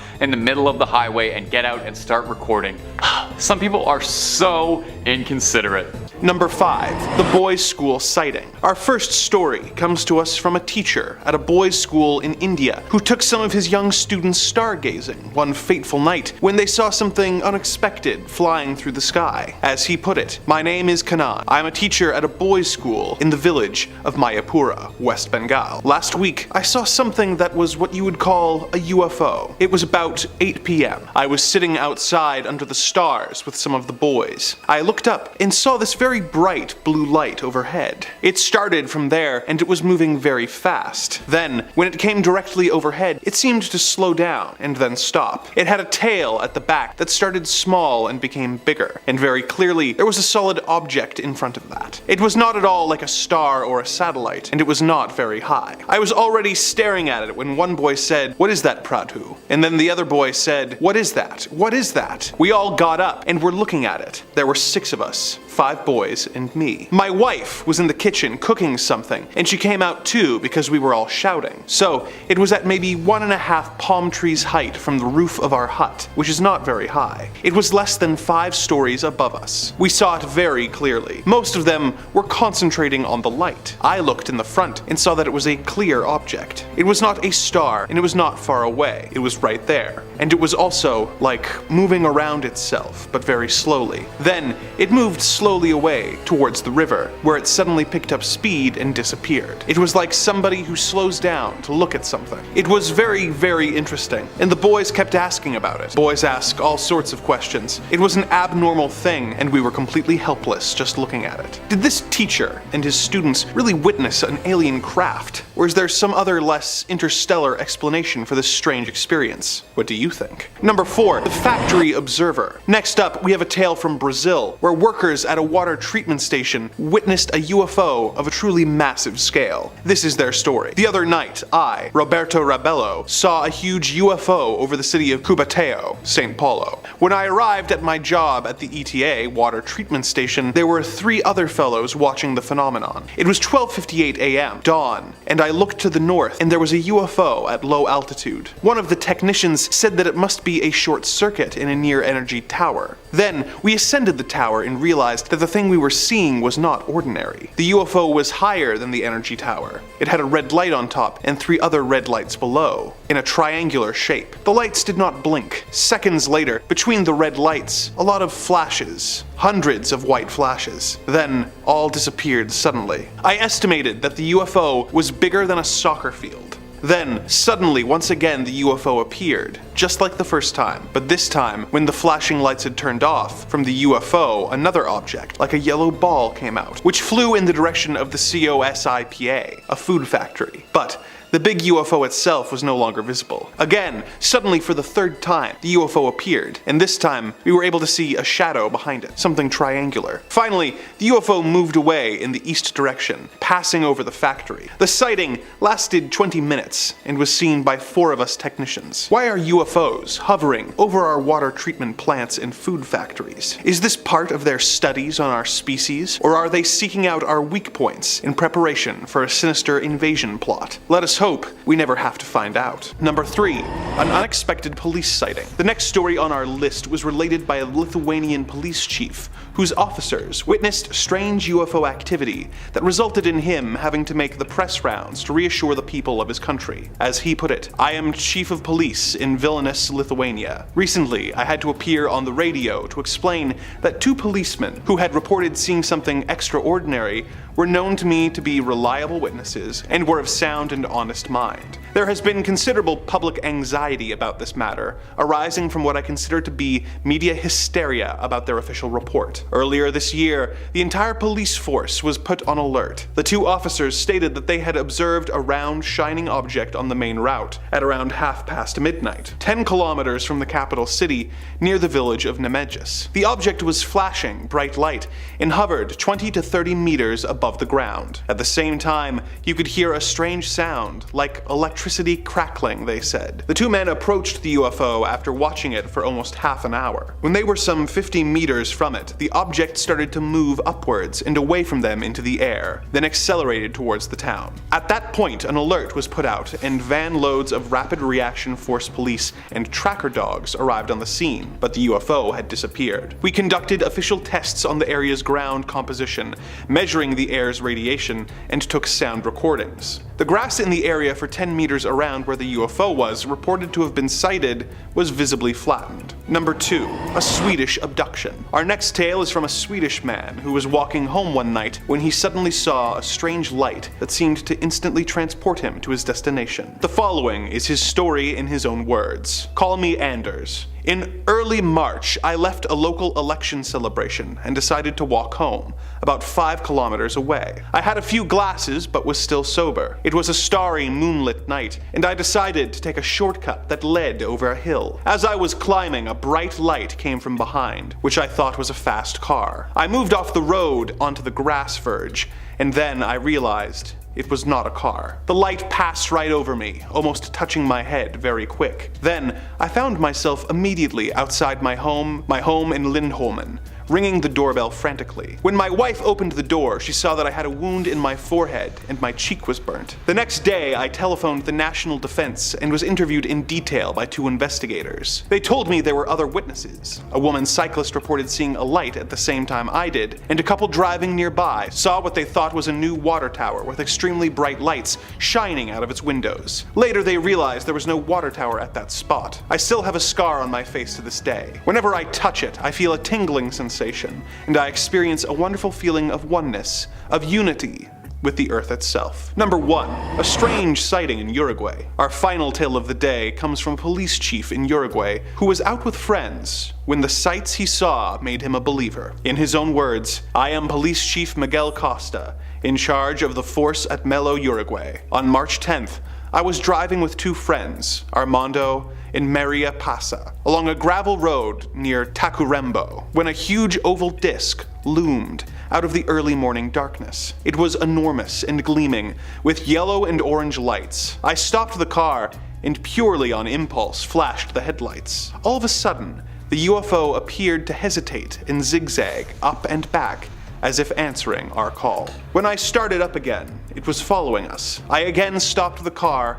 and flashed my lights. Again, the UFO appeared to waver in reply. We drove on once more along the twisting road, and the UFO stayed with us, always about half a kilometer away. This went on for almost 50 kilometers. That's when the strangest thing of all occurred. We were all glued to the windows, watching as the disc suddenly shot towards the ground as if it was going to crash. It stopped 50 to 100 meters from the earth, and we could clearly see its round, dome-like shape with a large flat plate underneath. There was a slight ring of cloud around the dome. The top was reddish, but the bottom was a brilliant glowing white. Inexplicably, the new position of the UFO made us all uneasy, so we turned around and headed back to Tacuarembó, the nearest town. The blazing lights of the UFO remained at a constant distance behind us. I pulled in under some trees, hoping to evade it. We then observed a second disc traveling some distance behind the first. They never touched, but they seemed to be traveling together. They seemed to maneuver up and down until clouds started to form. Then they passed over the top of the clouds and lit them up like a halo. Then they faded, getting smaller and smaller until they disappeared at dawn. They had been with us for 90 minutes. We were all speechless, as we could not believe what we had witnessed. I myself have never believed in UFOs, but I do know that this incident revealed something rare and inexplicable. Number 5. El Cajon, California. Our first clip today comes from the beautiful Californian city of El Cajon. Let's take a look at something strange that was spotted in the sky that's got the locals talking. This clip was captured and posted to Reddit by user Exporius. Oh, Exporius, that's fun to say. Say that at home if you haven't yet. Let's take a look at the clip first. Pretty interesting stuff, huh? Definitely something that makes you want to take another glimpse. When it was posted to Reddit, Exporius sounded off in the comments and offered a little bit of context as to what was going on. Here it is. 3 black spheres appeared overhead my apartment complex in the afternoon in El Cajon, California. The objects were unlike balloons, rotating around each other and seemingly unaffected by the wind. My partner, who you can hear talking in the background about UFOs, agrees that the shapes were moving in an odd formation relative to the wind. They were also flickering in the sky, disappearing in and out of visibility, not at all like the metallic reflection of a Mylar balloon. The objects disappeared shortly after my girlfriend made me stop filming to go inside. Suddenly, the spheres whipped around about 90 degrees and vanished. Oh, his girlfriend made him stop filming to go inside. Imagine we had the perfect evidence of UFOs, but somebody had to stop filming because they had to go unload the dishwasher. Anyway, Exporius finishes off by saying, "Very strange. I have no idea what these are." And neither do we. This clip garnered a lot of attention in the subreddit where it was posted, getting people chatting about what it could possibly be, although with anything like this there were a fair share of skeptics. Some dismissed the sighting as being nothing more than a flock of birds moving in on a particularly strange triangular fashion, while others suspected it could have been drone. What is a bird if not a feathery drone? So what do we think, my fair viewers? Something worth writing a UAP report on, or was this something a real bird brain posted? You let me know down below, okay? And while I've got you, if you're not already subscribed to Top 5 Scary, now would be a great time to fix that mistake. We got loads of UFO clips. I mean, we're on part 7 of this series. You know we got UFO clips. Storytelling, cryptids, monsters, mythologies, terrible stories, stories too good to be real, and stories too real to be good. Stay subscribed, don't miss a scream, but keep watching this video first, okay? Moving on. Number 4, from a pilot. Our next clip was posted by the History Channel, of all places. I guess technically if a UFO did appear to us, that would be like a pretty big part of history, right? Still, it's funny to me that that's where I'm getting my UFO clips these days. This clip isn't some blurry footage shot from somebody staring right up at the sun. Instead, we have a front row seat from a B-320 pilot's cockpit as a pilot over a commercial flight in Colombia saw something truly bizarre that they couldn't explain. Why don't you take a look at this cuboid UAP that looks out of this world. Let's roll the clip. A metallic looking object that's got a bizarre shape, almost looking like somebody's rolling a giant D20 through the sky, comes hurtling into frame. When you slow it down, it does look a lot like a flying cube, so if you were worried about the Borg coming to assimilate us, this might just be that proof confirming that. Now, in the excerpt from the History Channel clip, they theorized that what this could be a probe or a drone of some type for an alien civilization sending out a first wave of scouts before the rest of the party gets here, and this strange object could be one of those drones, trying to sneak on by but being caught on camera. Now, not everyone is as convinced as our friends of the History Channel. More than a few viewers have thought that what that could have been caught in the sky here is nothing more than a balloon, and some strange angles are making it look a lot more alien and cuboid than it really is. So what do we think? Scouts from another civilization coming in to suss out the situation? Or is this clip posted by people who are just full of hot air? I'm getting punny today. Number 3. Father and son UFO bonding. Next, we have a story from Nova Scotia where a young man saw an alien craft and panicked. He thought that no one would believe him until his father told him about his own close encounter from years before. Here is his story. My living room at the time had a window above me behind the TV. So, I am watching TV. I don't remember what exactly. It was about 2:30 or 3 a.m. at this point. My father got up to use the washroom and went back to bed. I got up to get a drink and saw something out of the corner of my eye, outside the window and above the high school. I literally could walk outside my house, take 2 steps, and I was on school property. I see this light above the school. I figured it was a meteor shower or space junk. I grabbed the binoculars. I looked out the window to see if I could see it. I couldn't really get a good look. It was too blurry through the window. So I went outside to have a look. It was not very bright in my small town. I look out towards the school. I see something I can only describe as a ball metal, almost like a flowing liquid metal, but to my eyes seemed like it was taking the form of a sphere, condensing in on itself from time to time and rippling, as if the surface rippled like water. The light from it appeared that way. It was circular, bright, white, almost silvery. At times, it seemed that the light coming from it had faded, and I could see that it was a solid sphere, silver in appearance. I do not know how big it would be. A guess would be the size of a 2-seater passenger plane. It darted from above the school to the hospital in a blink of an eye. The distance was about 1/4 of a kilometer, but on a somewhat linear path. I had my eyes glued to it, and it blinked out of existence. It is the only way I can describe it. I could no longer see it.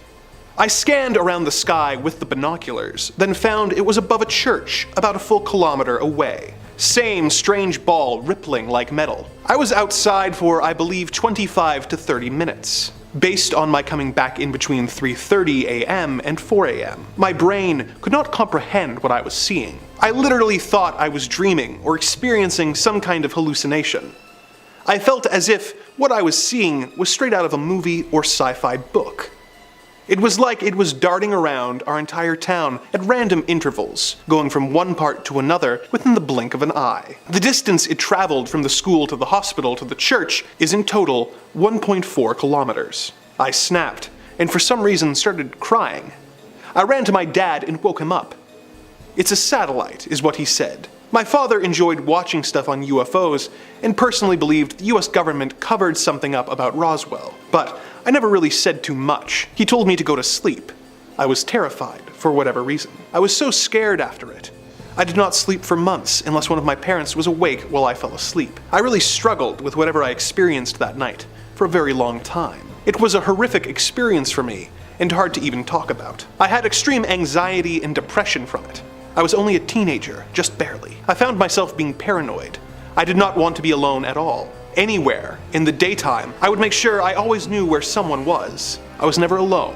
I was so afraid, I started saying prayers. I spent the next 5 years looking at everything I could that was related to UFOs.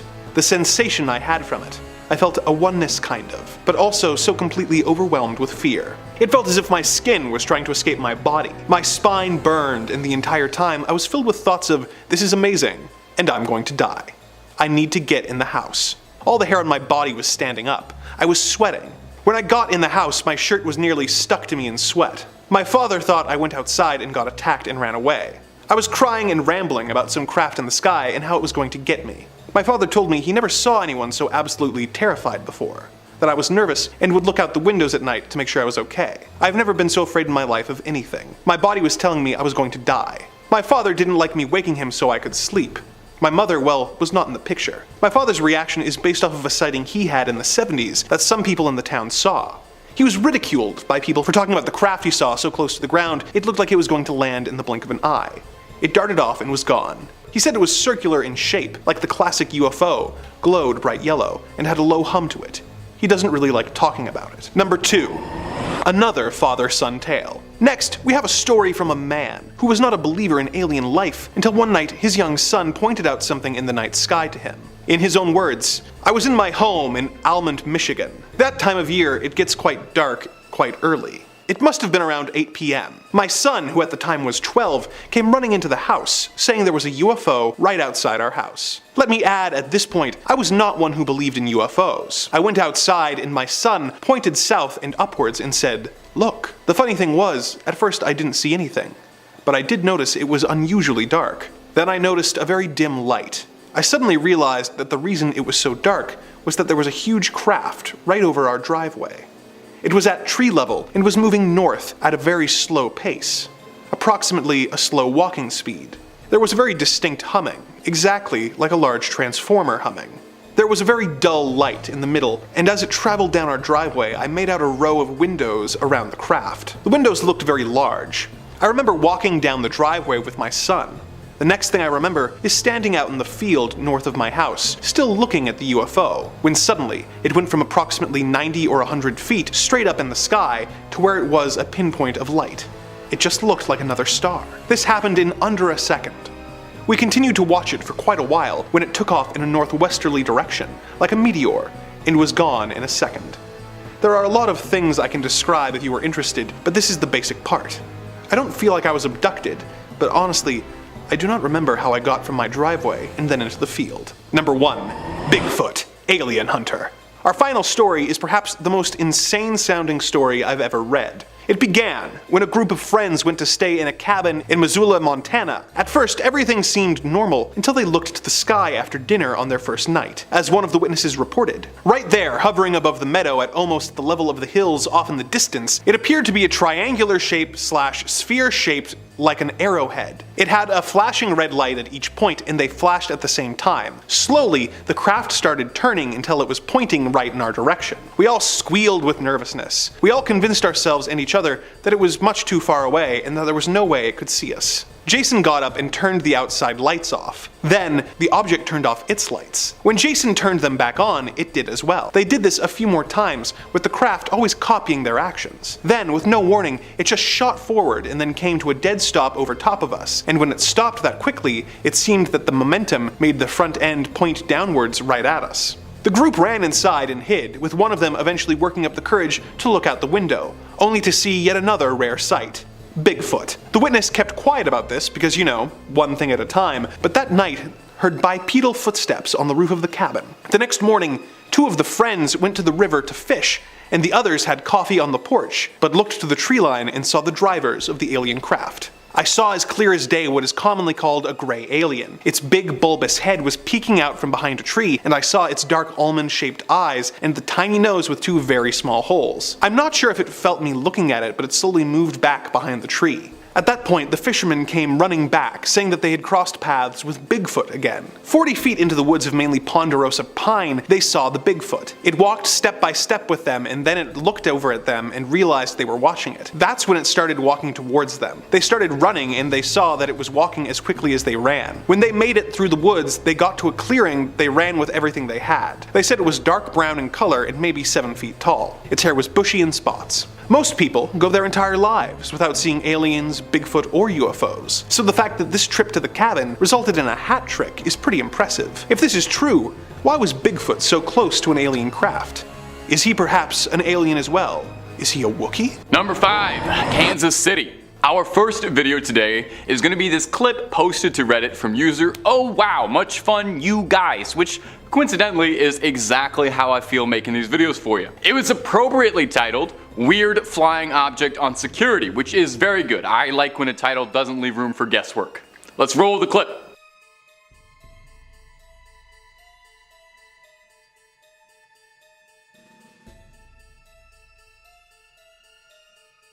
You see that?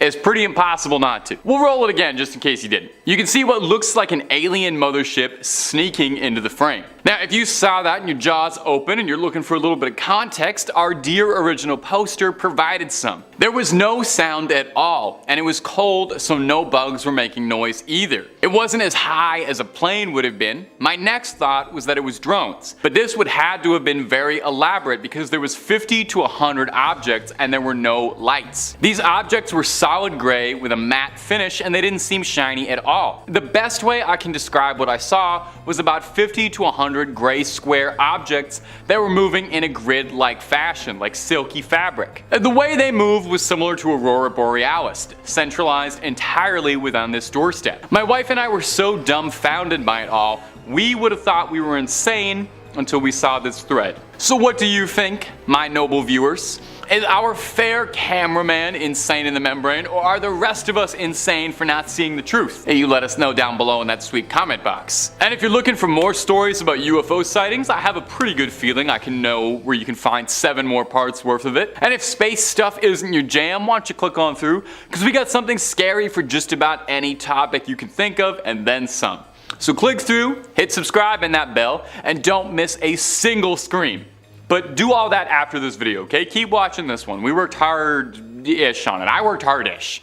Alright, moving on. Number 4, Israel. Our next clip comes to us from Facebook. You know, good to have one that's not from the UFO subreddit. Try to diversify a little. It was captured in Hadera, Israel, and it features something truly shocking. Let's roll that clip and take a look for yourself.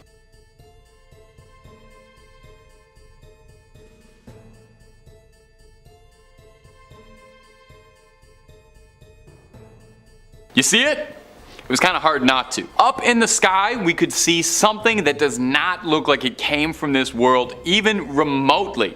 Looking like some beam of energy floating across the night sky. In fact, I'll be honest, it doesn't look much like a spacecraft to me. As far as unidentified aerial phenomena go, this thing is definitely living up to its name, since it's up in the air and I have genuinely no idea what's going on here, and I like to think that I know a thing or two about UFOs at this point.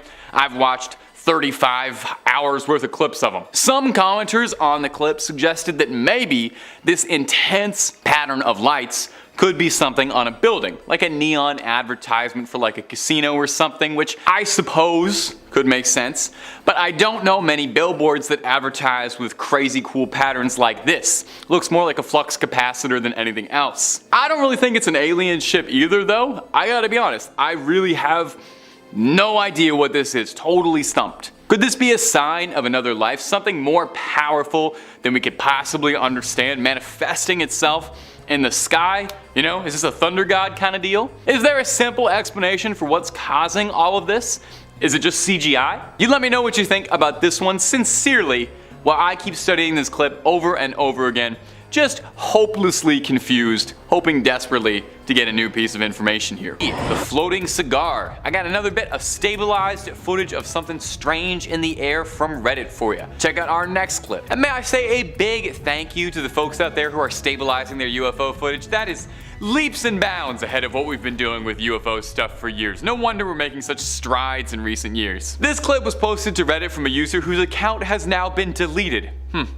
Deleted by choice or silenced? Maybe clear your browser history after watching this video, just to be safe. Hey, you should probably do that anyway. I'm not judging you, but you know, make sure. Anyway, let's get to the clip. Take a look. This is definitely one of the more bizarre UFO clips I've seen in a minute, and I spend literally all day in an office watching bizarre UFO clips, so I think that ought to count for something. When you think of a UFO, you kind of think of a flying saucer, cute little dome up top. Or maybe you think of like a cool sci-fi looking fighter jet, but I think very seldom do you think of a floating cylinder going through the air like this, sort of hovering in one spot menacingly. It looks like it's radiating lights, either with a seriously reflective surface, or it's producing them itself and kind of just vibing up there in the clouds. Worth noting is that across several reports of unexplained phenomena and mysterious crafts reported by Air Force and Navy pilots, one of the more repeated ones was strange cylindrical craft, and a comparison very frequently was made of a floating cigar. And whatever this is certainly does look like a floating cigar, enough to give me a bit of pause, but I also read hundreds upon hundreds of alien stories and watch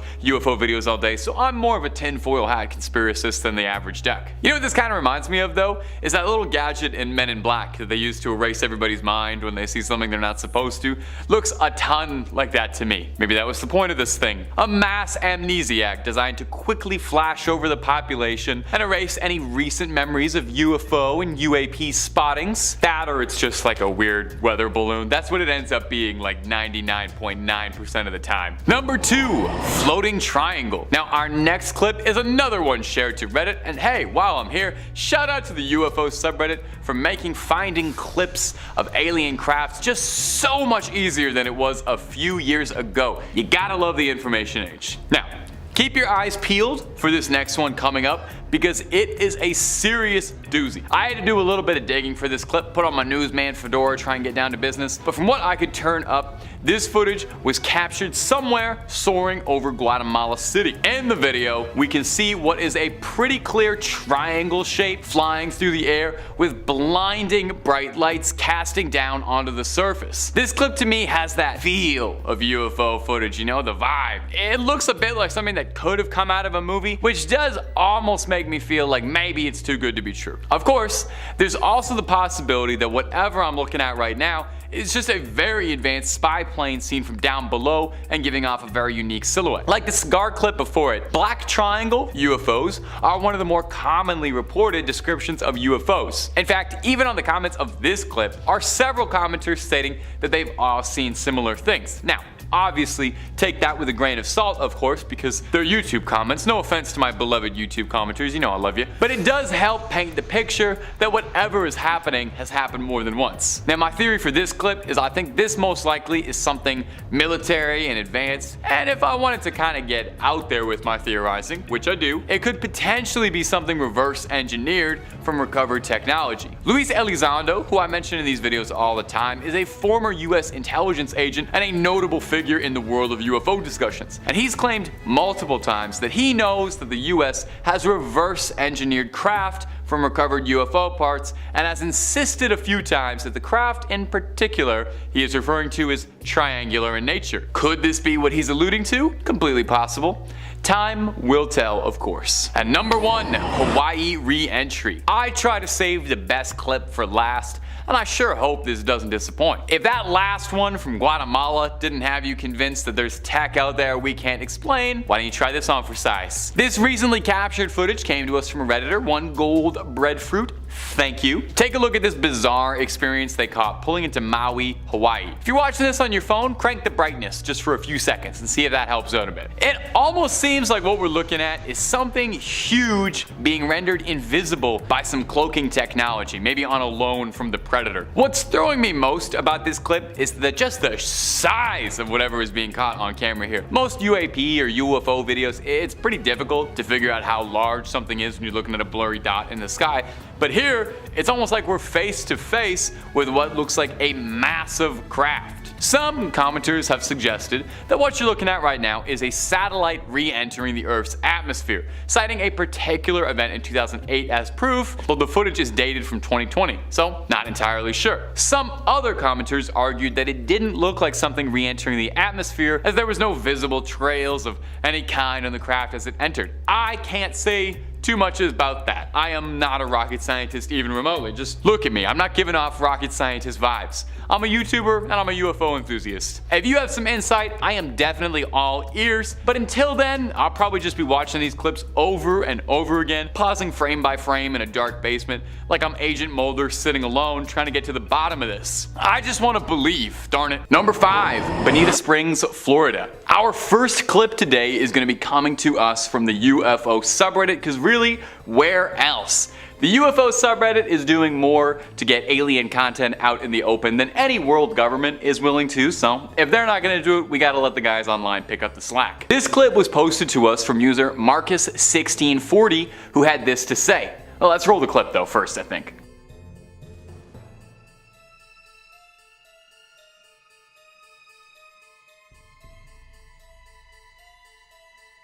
I was working in my garage, which is about 100 feet west of this camera location, doing the things you do to keep the wife happy. The sky's clear, and out the corner of my eyes, I see this bright ball getting bigger and bigger. It was really bright and then faded away fast. It wasn't a meteor, and I checked planes live, nothing was close. I'm in Florida, so this stuff is pretty common, but this was weird, and no noise. Now in the clip it can be a bit hard to see, so I'll guide you through this, definitely as well because it isn't black and white, which does take away some of it. But we see a bright light up in the sky that comes into frame, hovers around a little bit, it kind of seems like it's scoping out the situation, and then flies out of frame after, I guess, it decides there's nothing happening.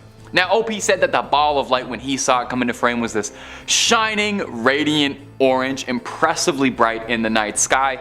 Obviously, that doesn't translate super well, so we have to use our imagination just a little bit, you know, close your eyes and imagine it's bright and orange. Wow, what a lovely shade you used. Now, some speculation in the comment section of Reddit had people wondering if possibly this could be something like space debris burning up on re-entry, or a satellite reflecting the sunlight down to Earth for but a second. Pretty difficult to tell from here, but that's the way it goes with the paranormal sometimes. Nothing can ever be so easy, and would we really want it to be? I think we should have to fight for it just a little bit. Fight to get the truth out there. And as usual, my friends, if you're looking for more UFO sightings and content, I have a pretty good idea of where you can find more of it. We've got 8 parts worth of UFO sightings from 2023 alone. If you haven't clicked on through yet, you gotta catch up. And if UFO videos aren't your jam and you clicked on this out of accident, we've got loads more scary content for you, ranging from the macabre and mysterious to the outright horrific and hard to believe. Click on through and find something to scream at, and subscribe and help us out.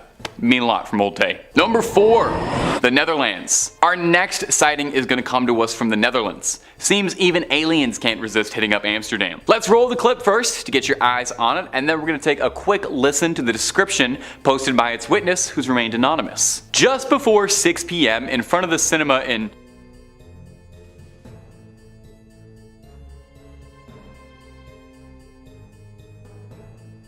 Scheveningen? There's no way I'm pronouncing that right. I noticed this object. While viewing this object, it almost did not move at all. In the entire 20 minutes I was there, the object floated very slowly once to the left and right, and then twice up and down. The shape remained exactly the same throughout. The size remained the same regardless of whether or not this object moved up, down, left, or to the right, and there were no lights to be seen on it. Everything was completely black, and it looked like there was a smudge in the sky. In terms of height, this is unfortunately impossible for me to estimate, but there were several people who, like me, took photos and videos. The object was visible for about 20 minutes. Now, the video we've included was pretty short. In fact, those 10 seconds were all that was in that video anyway. But when that video was posted to Reddit, it was corroborated by a few other sources who had all seen the same thing and posted similar videos, meaning this isn't some CGI trick, or if it is, a lot of people are in on this conspiracy. So what do we think this could possibly be? The usual suspect of it being a strange blimp or a balloon is always a possibility, and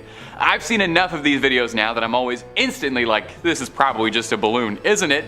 But it's still very, very weird. So let me know down below what you think. I love hearing from you guys about what you think on all this. Number 3, UFO stalker. Our next story is from Germany and tells the tale of a man and a woman who were out for a drive when they looked to the sky and saw a strange craft that seemed to take strange interest in them. As the husband told it, it was dark and cloudy, no moon, no stars. When we were driving by car through the village named Fredelschla, when my wife glanced at the sky out of the side window, she saw something dark suddenly covering the sky over our car. I drove the car and watched the road, so I saw nothing at this time. 1 minute later, a big rotating object flew down the hill over the meadow and crossed the road just over our car. We only saw the lights, which were in 2 concentric circles, about 10 in the outer, 7 in the inner. The diameter was about 50 meters. There were no colored lights. All lights were white and as bright as the headlights of a car. The rotation speed was about 1.5 rotations per second, so it wasn't easy to watch a single light. The diameter of one light was about half a meter. The object flew at a height of 10 to 20 meters over the fields to a wood, turned by changing its inclination, just like an airplane or helicopter has to, in order to do a flying curve. It quickly returned back to the road to stop beside our car and fly at the same speed, 100 kilometers per hour. It lifted up, changing its inclination to me so I could see its amazing size. 2 seconds later, it flew over the car to the other side and turned with the same movement to fly over the car again. This repeated 5 or 6 times on our way. Okay, this wasn't all, but should be enough. There was no sound or noise, except the motor of the car. There was no smell. The radio was turned off. The maximum speed of the object was about 400 to 500 kilometers an hour. The observed acceleration 2 to 3 G. I know my speed, 100 kilometers an hour, know the points where the object crossed the road and the distance between these points, and I calculated the rest. It's impossible that this was a projection on the cloudy sky. When I looked out the side window, I couldn't see the sky,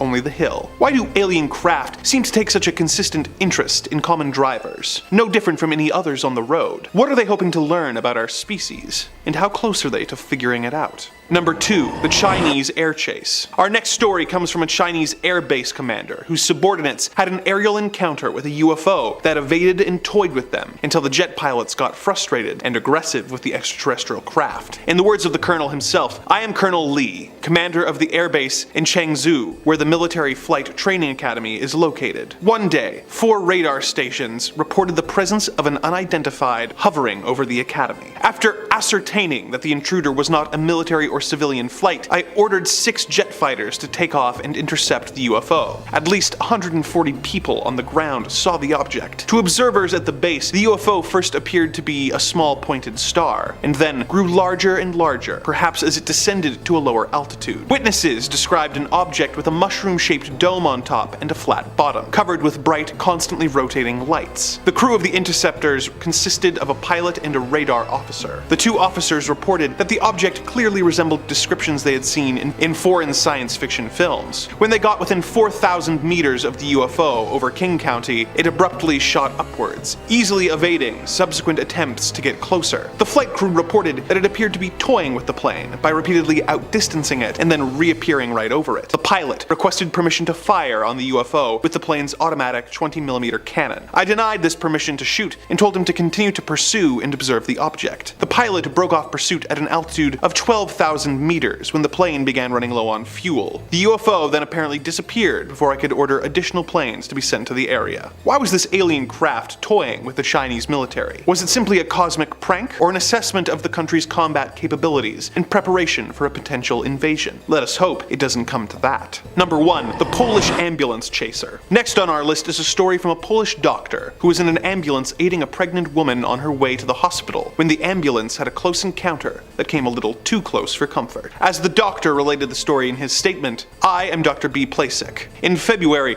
a woman named Mrs. Pluta, who was pregnant, began to experience labor pains, and the ambulance was called. She and I, plus the driver and stretcher bearer, were traveling along deserted country roads when we encountered, quite suddenly at 3:15 a.m., a huge crimson globe that came out of the sky and paced the ambulance for about 45 minutes. As we were a team of professional medical workers, our first concern was for the safety of the mother and baby, and we considered the UFO a distracting threat. For this reason, we did not get very emotional at the time. However, when we came to a level crossing, the 2 attendants in their hut were simply shaking with fear at the sight. We had to halt because the road was blocked by the huge crimson ball. To be more specific, this is what I believe we saw. At first, all of us in the ambulance saw the globe as a big red ball in the sky, some distance away. It looked larger than the full moon and was dark crimson in color. It immediately descended to the treetop height and hovered about 500 meters from the ambulance. 1 second, it hung in the sky at about cloud level. The next, it was seen hovering between 2 trees on either side of the road in the middle distance. All of us sensed the globe's ominous approach as it cruised towards us at a very low height, following the road. I was always aware that it was never exactly in the sky, but probably not very high above the ground at any time. As our ambulance approached the level crossing, so did the globe, and we each stopped there. The globe was less than a meter above the surface of the road. I got out to speak to the crossing attendants. I said, "Can you see what I see?" They said, "We've been observing it for some time." I went to the ambulance and told the others they cannot help us at all. They're trembling with fear.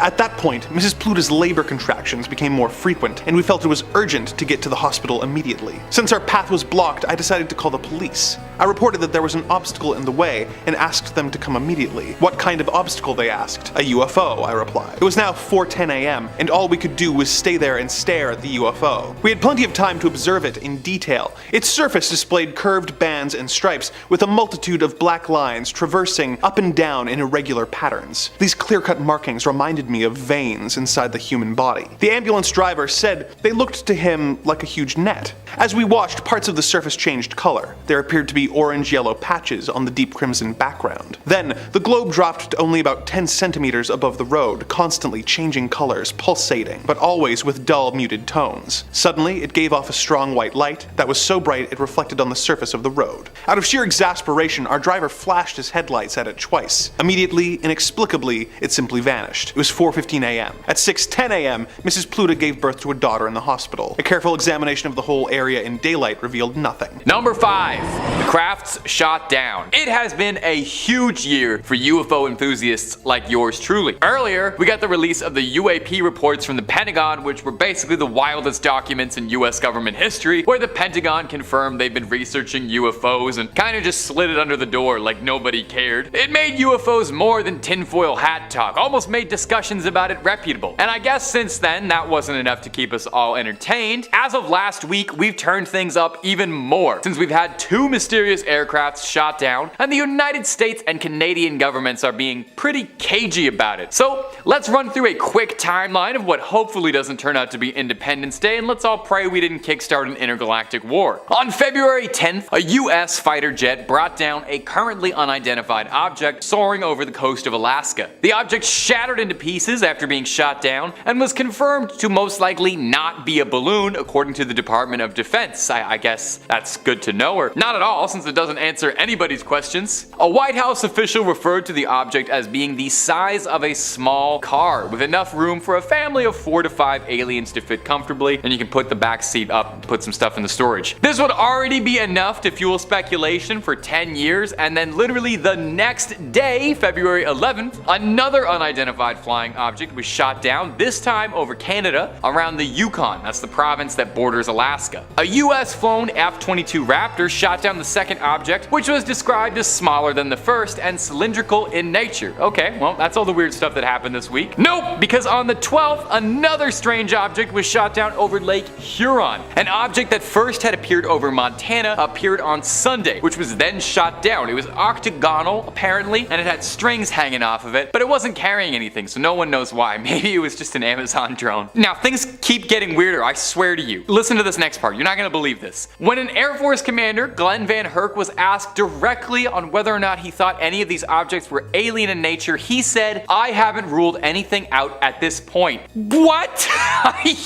I can't even speak, but the current sitting government officials are like, hey, maybe it's aliens, shrugging their shoulders. Is this it, guys? Is this it? They didn't specify whether or not these objects posed a threat. They said they just posed a threat to civilian air traffic, but the White House did say that these objects were broadcasting signals. I would say watch this space for updates, but really just like watch regular space. At this rate, there's gonna be an alien every single day. But if you can't wait for any more and you just want to watch alien videos all day, I completely agree with you. That's what I do every day and it's great. We've got loads of alien and UFO vids, NASA conspiracies, and hey, if that's not your jam, we got scary stories, horror movies, monsters, cryptids, true crime, baby, we got just about everything spooky under the sun and above it. So stay subscribed to Top 5 Scary, but most importantly, stay scared. But subscribe after. We gotta finish this video first. We got way more alien footage to get through. Moving on. Number 4, the Picket Post, Arizona sighting. Well, with all of this stuff flying around in the sky these days, is it any surprise that people are catching more weird footage than ever before? The UFO subreddit has been lit up like fireworks on the 4th of July with all kinds of alien sightings from all across the globe. Come take a look at some of the best ones I've seen this week. Hopefully they're new to you as well. Our first sighting comes to us from a redditor by the username of MaxKeller96, and they posted a short clip from Picket Post, Arizona that's got us talking. Take a quick little look-see. This is one of the better ones I've seen in a minute. Here's what the redditor had to say about the clip. My sister, dad, and I were out hiking near Picket Post when one of us noticed something glimmering near the mountain, so we stopped to take a look at it. All I could make out was that it was a small bright dot in the sky. After a good 15 seconds of staring, I started recording. It then dropped what looked like 2 flares, though my sister swears she counted at least 3. Up until that point, I thought it might have been a helicopter, as there's all sorts of army stuff out there, but there's no way anything can accelerate that fast. We all lost sight of it nearly instantly after the video cuts, and we were pretty freaked out about it. I've replayed it about 100 times, and I've tried showing it to everyone, and no one has any idea other than that it could be a super advanced drone. So, if you think you know, please let me know.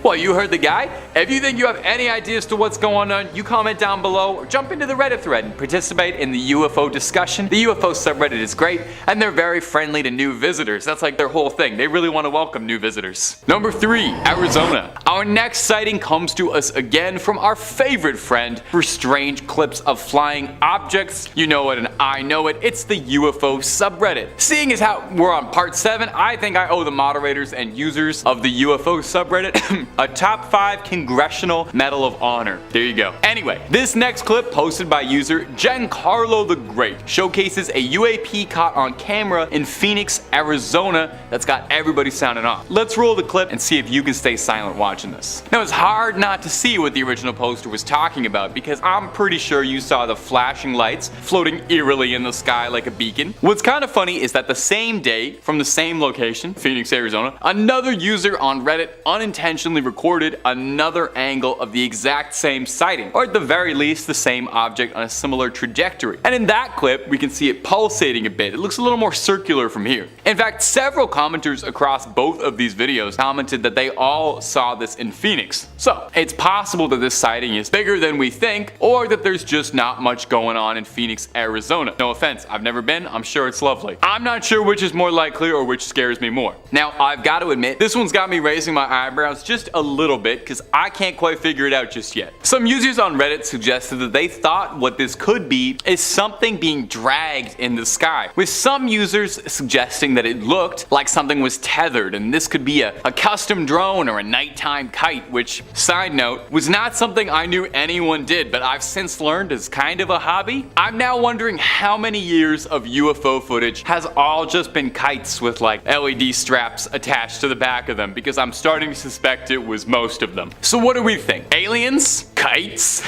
Either is possible, really. Number 2, Metapod. Our next clip comes to us from Instagram with the pretty funny caption, "Metapod strikes again." You'll see what I mean in a moment. But I will say, this is basic stuff. Everybody knows Metapod can only use hardened. 0 out of 10. Go back.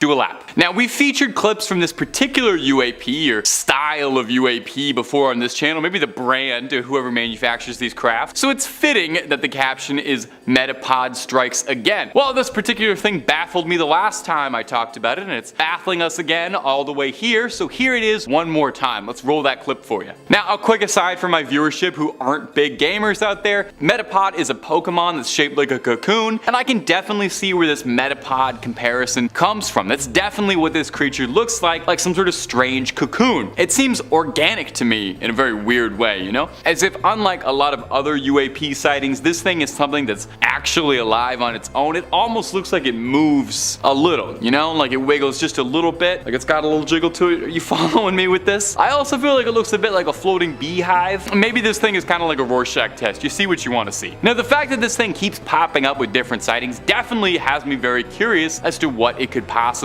be. Also, if there's any Rick and Morty fans out there, I swear this thing has like the exact same silhouette as the giant head that appears in the Get Swifty episode that asks humanity to show it what it's got. Maybe that's why this thing keeps coming back. We haven't shown it what we've got yet, and nobody has performed Get Swifty for it. So maybe get on that, and maybe we can appease this thing. Number 1, Sean Cahill. Our final clip for us today comes to us from Sean Cahill, a UAP enthusiast and a former Navy serviceman who is a veteran of 20 years, who in his retirement has become a decently big name in the UFO community as we set out there to look for the truth. Why don't you take a look at this clip he posted on Twitter and see if you can spot the UAP hovering up above. They'll circle it in red too, don't worry.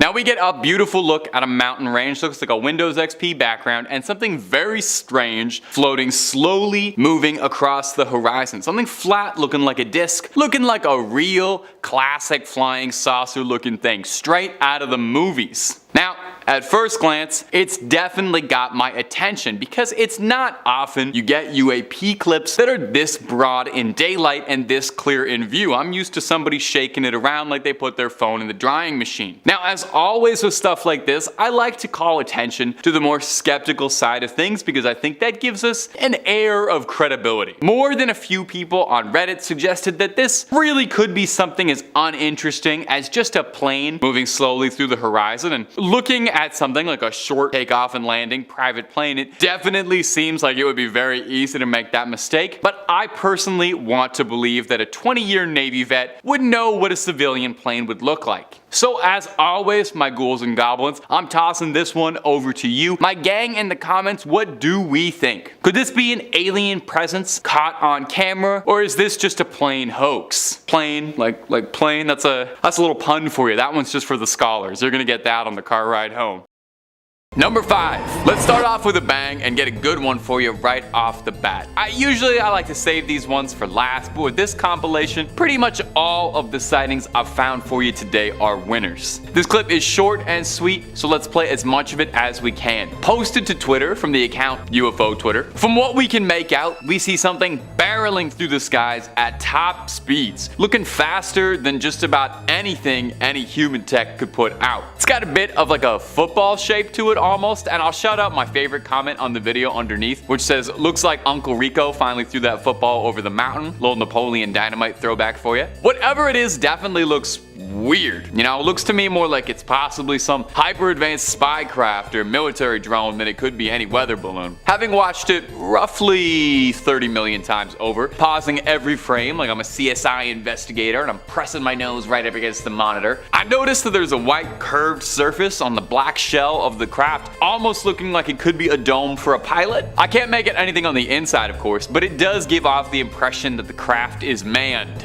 or aliened. I don't know what the correct verbiage is here. Something else I noticed in my freeze frame play-by-play of the video is that it almost looks as if the craft has some sort of writing on the back of it. You know, if it was just CGI, I doubt that someone would go to that length just to fool some folks on Twitter, but hey, never doubt the power of boredom and access to video editing software. So, folks back at home, what do we think about this one? Spy plane, some new advanced military technology, your run-of-the-mill balloon, or just some very, very convincing computer handiwork? And if you're looking for more UFO clips to squint at, well, Top 5 Scary has all of that and then some. Just in this one series of videos alone, I've collected 20 clips of UFOs all from this year that you should check out. And again, that's just this series alone. If this is your first time coming on in, welcome. You'll see we've got videos on cursed objects, ghosts, paranormal activities, cryptids, and honestly a whole lot more. Just about everything scary under the sun. There's a world of scares out there, so subscribe, stay scared, but check that out after this video, okay? We worked really hard on this one. Number 4, Bondi Beach. Our next video comes to us from the land down under, so you might need to flip your phone or your monitor, your tablet or whatever upside down to get a good look at the UFO. Maybe that'll help. See if that gets it there for you. Caught on Bondi Beach by TikTok user DJ Just, we've got a pretty clear view of something strange flying across the beautiful blue Australian sky. Now in this clip we can see something shiny, round, and reflective making its way up there, tailed behind by a black helicopter. Looks to be kinda small, maybe the size big enough for one person or maybe 3 or 4 little green men depending on how compact they are. I want to know if that helicopter is a coincidence or if it's responding to this UAP, you know, coming in to recover it, make contact. Now commenters on the video suggested that it could very well be a weather balloon passing through, and it's definitely likely. That's what it turns out to be, like 99.9% of all UFO sightings. But if it was a weather balloon, you know, surely it would have been shot down during that little welcoming party where we were shooting down weather balloons all over the globe, right?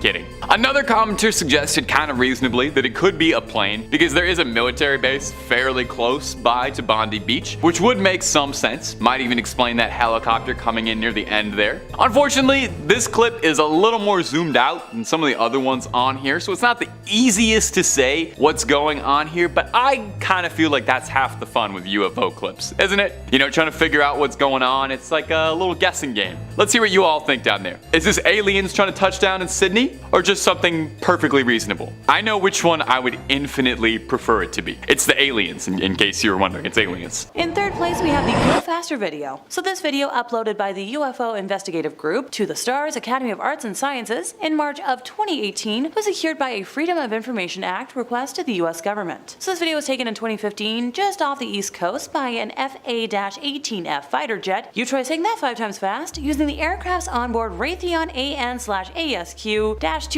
Advanced Targeting Forward-Looking Infrared Pod, also known as ATF-LIR. I'll pretend I know what a lot of that means scientifically speaking, but a lot of big plain words. I know myself too well, I'll trip over my tongue if I try saying that more than once, so we're just gonna call it ATF. So ATF is designed to allow pilots to track, target, and destroy targets on the ground at ranges of up to 40 miles. It should be noted though that it's good at spotting, but not like engaging aerial targets. Alright, the video. So it's been nicknamed Go Fast by To The Stars, and it starts by explaining the various numbers and symbols that appear in the footage. Stuff like, the aircraft's altitude, which was around 25,000 feet, and the fact that the ATF was pointed ahead and to the left of the Super Hornet. The readout also explains that the aircraft was traveling at 252 knots and in a 5-degree turn, and the unknown object was approximately 4.4 nautical miles away. The video shows the Super Hornet's weapons system operator repeatedly trying to acquire the UFO with the ATF's built-in auto tracker, which apparently can pick out an object and keep it centered on camera. After 2 tries, the weapons system officer, or WSO, shouts, "Whoa, got it," to which another person, assumed to be the pilot, says,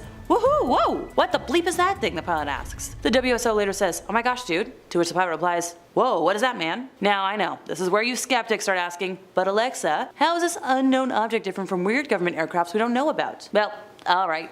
Allow me to explain, skeptics, since that's the whole point of this. For starters, the UFO does not have any kind of hot exhaust trail that would be emitted by a conventional turbine engine, so it doesn't really emit any heat on the sensor. And secondly, it doesn't have any visible wings or fins. So through my research, I've learned that even cruise missiles, such as the American Tomahawk or Russian Caliber, have small winglets that should be visible, and other missiles such as the Maverick anti-task missile still have stubby little fins. This UFO appears oval-like and does not appear to fly nose first in the direction of any kind of travel. So once again, this was a video hidden and released by the government. Hello, side-eye. In second place, we have the Westall UFO. So time to travel back to 2 days before my mom was born, so around 11 a.m. on April 6th of 1966, when an unexplained flying object flew around Westall High School in Melbourne, Australia. So Mr. Greenwood was teaching his Year 9 science class when a girl ran into the classroom, shouting that there were flying saucers hovering over the football field. The teacher and his students rushed outside, where they joined around 500 students, teachers, and locals. What he saw was an unidentified aerial craft that was the shape one would see if you had, like a saucer, slightly tipped on its side so that you saw the middle section as thicker than the ends. According to him, it performed several different actions, including hovering at different times, able to accelerate and disappear out of sight before reappearing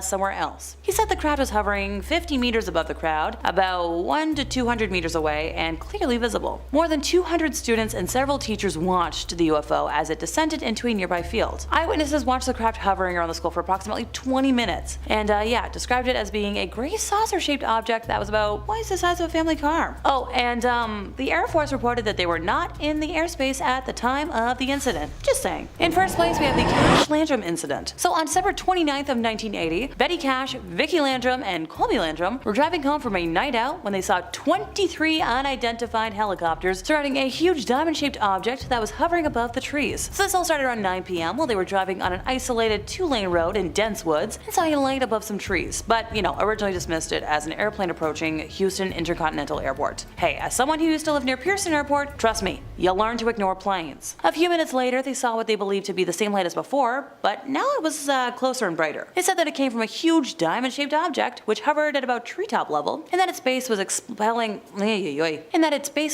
flame and emitting significant heat. So Vicky told Betty to stop the car, fearing they would be burned if they got closer, and both ladies originally got out of the car to examine the object, but Colby was terrified. So Vicky returned to the car to comfort him, while Betty stayed outside and was mesmerized by the bizarre sight. The object has been described as intensely bright and a dull metallic silver, once again shaped like a huge upright diamond, about the size of a water tower, with its top and bottom cut off so that they were flat rather than pointed. Small blue lights ringed the center, and periodically over the next few minutes, flames shot out of the bottom, flaring outward to create the effect of a large cone. So picture that. Every time the fire dissipated though, the UFO floated a few feet more down the road. But when the flames blasted out again, the object kept moving. So Betty said she had to use her coat to protect her hand from being burned by the door handle when she finally got back into the car. When she touched the dashboard, Vicky claimed her hand pressed into the softened vinyl, leaving an imprint that was evident weeks later. Investigators did cite it as proof of their account, but sadly the photos have not made their way to the internet. The group said that the object then ascended over the treetops and rose higher in the sky, and that a group of helicopters approached it, surrounding it in tight formation. Like I mentioned before, the ladies counted 23 helicopters and later identified some of them as ones used by military forces worldwide. With the road now clear, Betty says she drove on, claiming to see glimpses of the object and the helicopters receding into the distance. And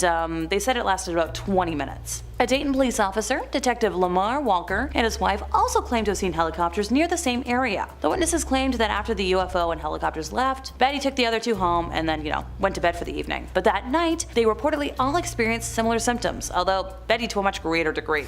They claimed that they suffered from nausea, vomiting, diarrhea, generalized weakness, and a burning sensation in their eyes. Also, really bad sunburn, which, ouch. Betty developed painful blisters on her skin, lost clumps of hair, and was unable to walk. She was released from a local hospital after 12 days, although her condition wasn't super better, and she later returned to hospital for another 15 days. The Landrums' health was somewhat better, although they did suffer from that lingering weakness, skin sores, and hair loss. The duo of ladies sued the US government for $20 million, and testimony of officials from NASA, the Air Force, and the Army and Navy were given. But on August 21st of 1986, a US District Court judge dismissed their case, noting that they hadn't really proved that the helicopters were associated with the US federal government, and that military officials had testified that the US Armed Forces didn't really have a large diamond-shaped aircraft in their possession. And seeing as no government agency whatsoever possessed an aircraft resembling this UFO, the case was dismissed. Well then, thanks for proving that this craft, whatever the heck it was, wasn't of earthly origin. And that brings us to the end of today's installment, and if I missed anything egregious, I'd recommend checking out part 1 before, letting me know down in the comments. I swear, every time I talk about UFOs, I learn something new. Heck, just today I learned that former US President Barack Obama confirmed that the government has footage of things they don't understand that they aren't releasing anytime soon, even though I wish they would. Number 5. Above Las Vegas. Our first clip coming up today comes to us from Las Vegas, Sin City, and possibly a place of close encounters. Now, I wouldn't outright ignore a UFO sighting just because it came from Las Vegas, but it's definitely worth remembering that anyone recording this clip probably was having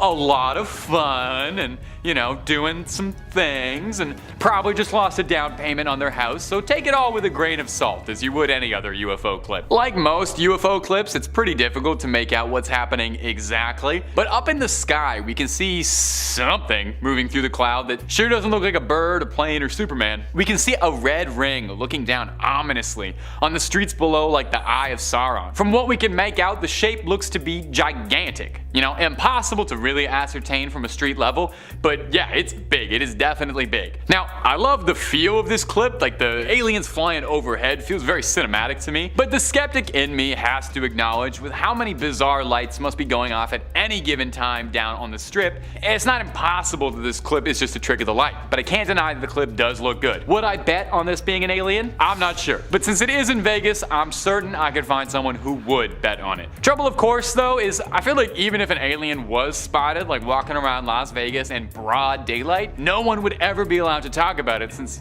what happens in Vegas stays in Vegas. It even extends to UFO sightings. Now, if you missed the first 2 parts of our recent UFO sighting vids, you have got to go catch up. And if that still isn't enough for you, we have got alien videos all over the channel.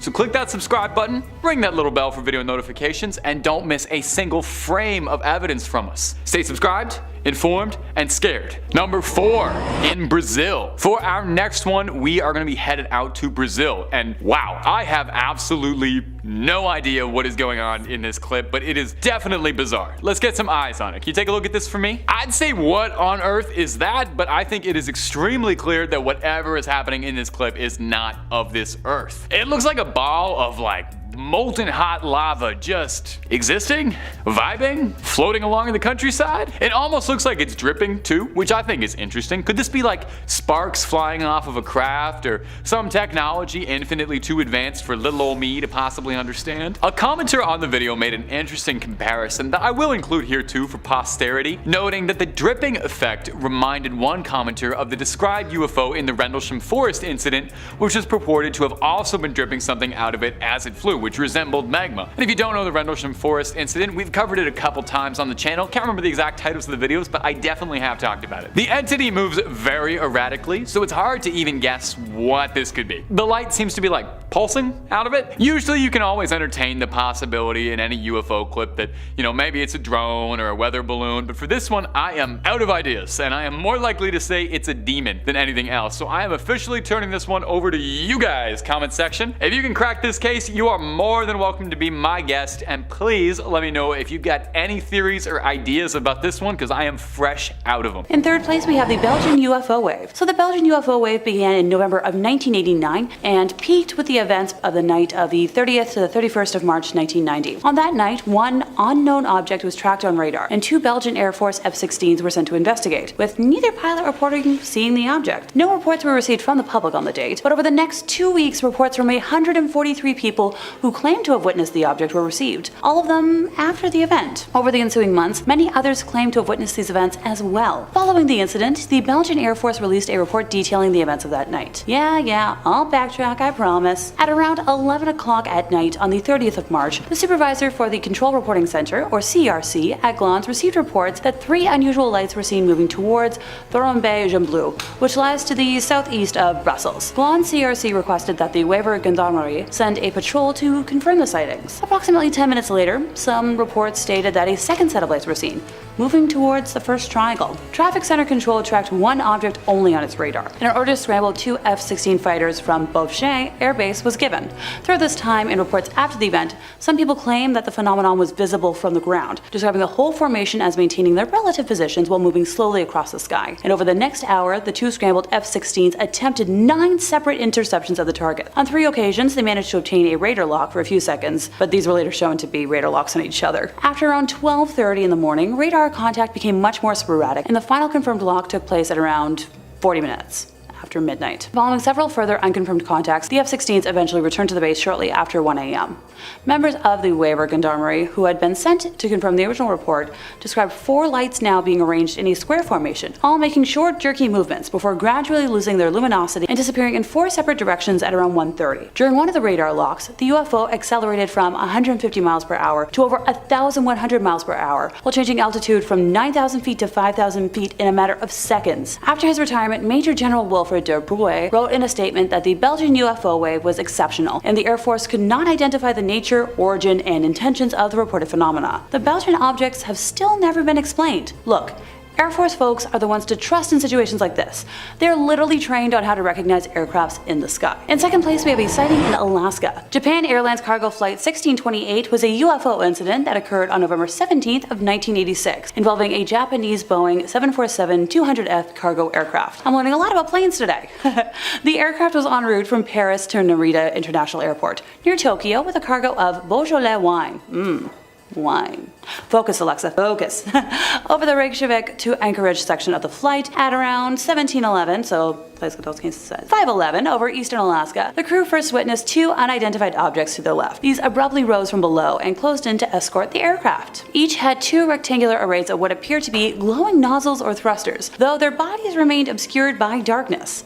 When closest, the aircraft's cabin was lit up and the captain could feel their heat on his face. These 2 crafts departed before a third, much larger disc-shaped object started trailing them. Anchorage Air Traffic Control requested an oncoming United Airlines flight to confirm the unidentified traffic, but when it and a military craft sighted plane 1628 at around 10 to 6, no other craft could be distinguished. Captain Terrochi contacted Anchorage Air Traffic Control and requested, a change of course. The UFO followed the plane despite any of the captain's maneuvers. The sighting lasted 50 minutes and ended in the vicinity of Denali. All of the data, including ground radar that captured the unidentified craft, was collected and presented at a meeting with the FBI and the CIA. After reviewing all the material, the government officials decided that this was the first radar recording of a UFO. Yep, I didn't stutter. The government confirmed this. In first place, we have the Shag Harbor UFO incident. So this incident was the reported impact of an unknown large object into waters near Shag Harbor, Nova Scotia, a tiny fishing village on the Atlantic coast, on October 4th of 1967. The reports were investigated by the RCMP, Canadian Coast Guard, the Navy, and the Air Force, as well as the U.S. Condom Committee. I had to research that because I first thought it was like a typo for condom, and I almost busted out laughing. Alrighty. Time for facts. At about 11:20 p.m. Atlantic Daylight Time, at least 11 people saw a low-flying lit object heading towards the harbor. Multiple witnesses reported hearing a whistling sound like, a large kaboom device, and then a whoosh, and then finally a loud bang.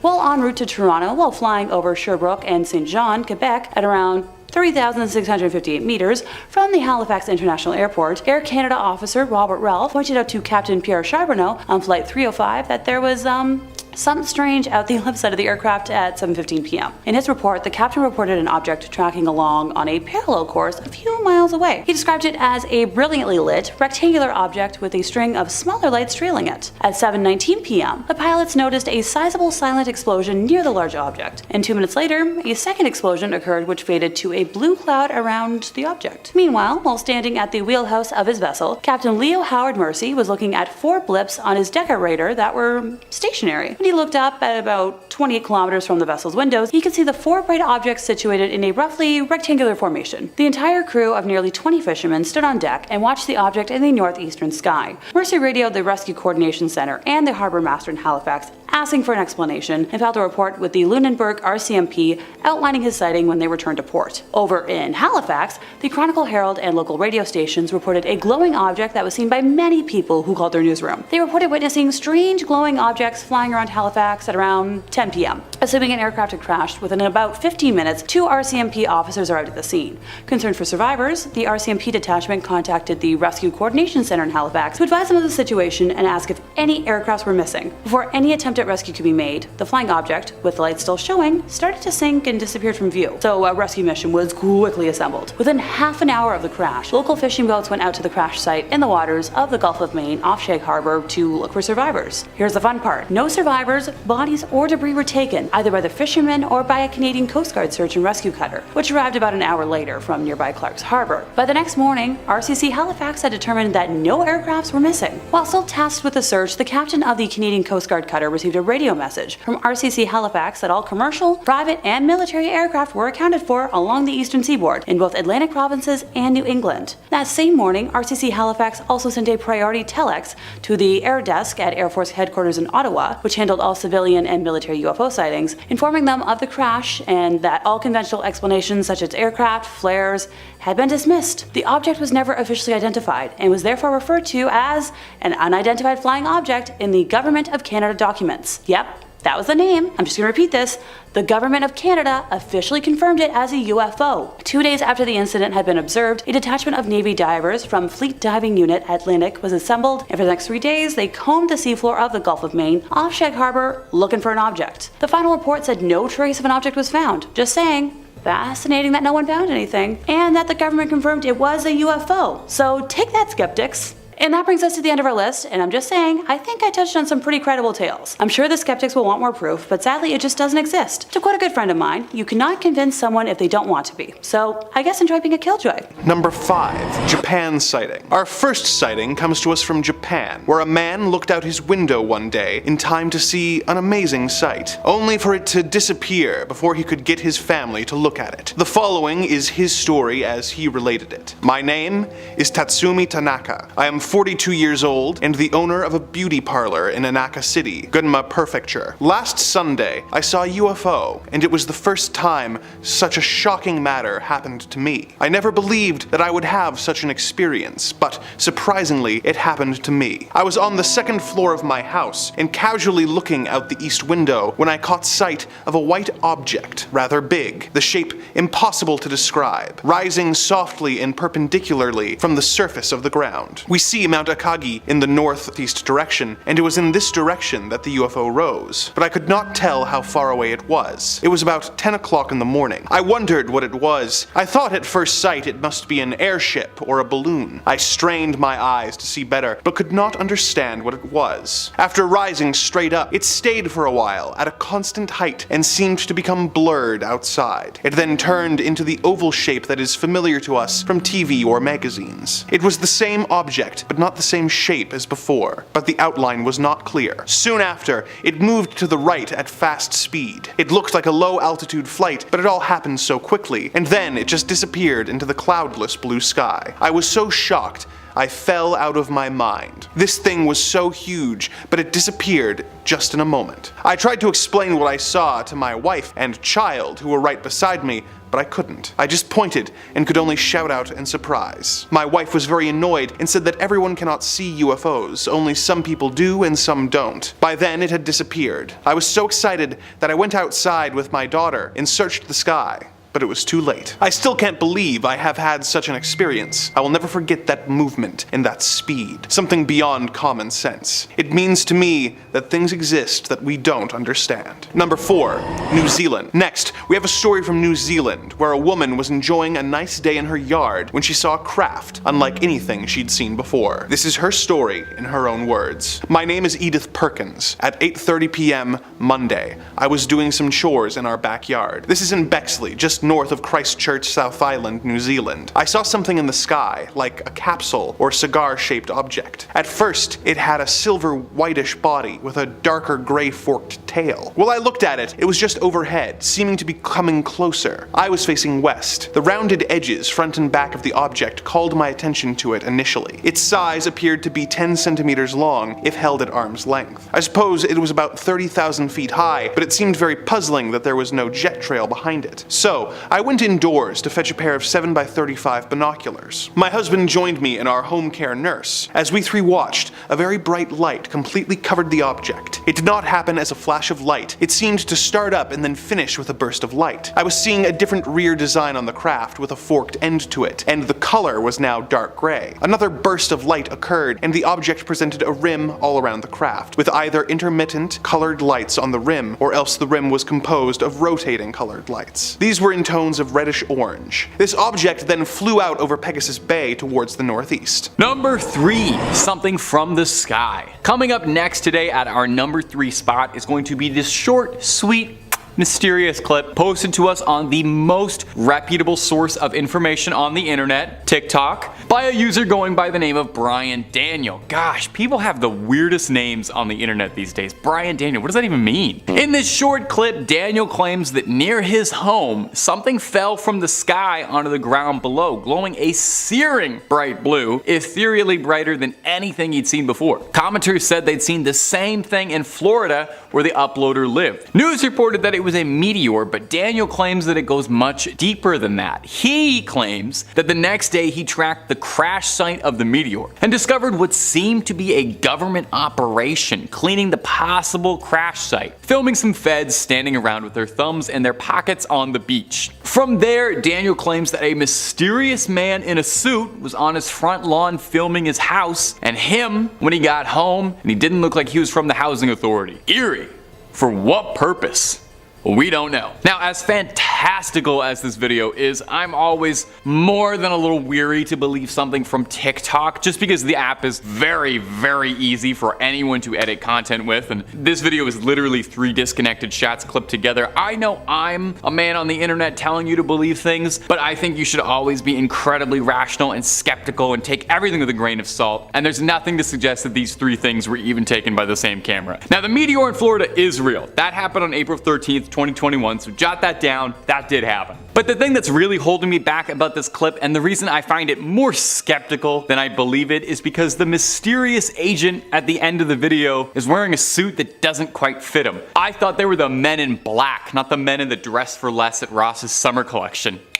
Bet you didn't know I could go there. Number 2, what's on the moon? And coming in next today is going to be this incredibly weird clip posted to TikTok recently by a user going by the name of Larry Liu. Now, this is one of the stranger supernatural UFO clips I've seen in a few minutes. You'll see why in a few seconds. You'll definitely want to see this. In this strange clip, we can see something filming something bizarre that seems to be orbiting the moon. We can see some unknown objects flying around our moon, getting a little too close for comfort. That's our moon. Is that our own technology? Are these man-made satellites, or are these scouts, drones, or something else not of this world? Now, before we really put our tinfoil hats on and get wild with the speculating, we need to talk about the zoom in and the quality on this camera. I am inclined to believe that this guy works for NASA because he seems to have the James Webb telescope in his back pocket. I have watched innumerable, countless UFO clips for work, and I have literally never seen a clip this high quality. I was salivating watching this. I can't even talk about the alien stuff because I'm too busy focusing on the pixels in this thing. You can make out the footprints on the surface of the moon. You can see Neil Armstrong's size 13 on the dust. You're telling me this guy shot this on his phone? Why is this man not filming every single supernatural occurrence on this planet? If we set this guy up in the woods, we would have Bigfoot, Mothman, the Loch Ness, all that proven, disproven with within an afternoon. I need to take 5. I need a drink. Okay, I'm good. Back to the original video. Most people in the comments were like me, solely focusing on the incredible lens on this user's iPhone. A few people suggested that that could be the American flag from the surface of the moon. I find that a bit unlikely, but I don't know enough about moons to disprove that. So what could it be? Let me know down below in the comments, or hey, feel free to just continue to comment on how impressive the camera zoom is. What is he working with there? What am I working with? I don't know. Number 1, crop circles. I didn't need to say it like that. Coming up last on our list of UFO sightings we just can't wrap our noggins around is this footage that was taken in 1989. Now I know the title says 2023, but if you really squint, 1989, 2023, I don't know, they look exactly the same to me. It might be a vintage, but that just means the high strangeness has been aged to perfection. Don't dismiss it till you get your eyes on it. It looks like an excerpt of a documentary about aliens and UFOs of some kind, sort of like what you're watching now, but bet the guy hosting this isn't even half as charming.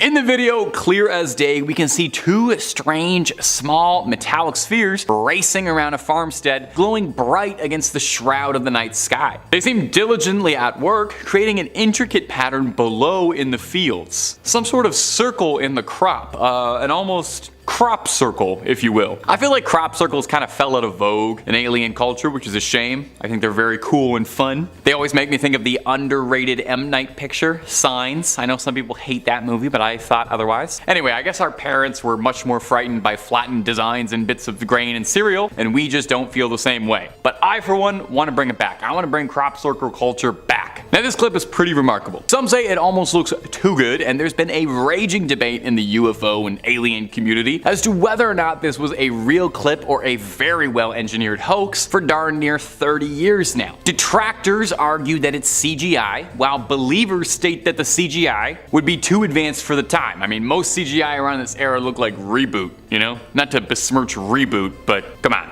Well, we probably won't find the answer today to whether or not it's a hoax or not, because only you can truly decide that, okay? The truth is out there for you. Just like only you can decide if M. Night Shyamalan is a misunderstood auteur or a total hack. We're just not going to talk about the Avatar movie. Number 5, the USS Omaha. Coming up first today on our list of unexplained UFO sightings on camera is going to be this wild footage taken off the coast of San Diego from on board the Navy ship USS Omaha. The video footage was shot on an FLIR camera, which is an incredibly expensive, fancy bit of tech. It's a thermal camera to detect heat. It's perfect for this sort of thing, and if you want one for yourself, civilians can buy these cameras. They cost $300,000. That's about 1 month's rent in Toronto. Very fair. In the footage, we can see what looks to be a sphere-like object flying over the ship before entering the water. The Omaha claimed that for days before this incident was recorded,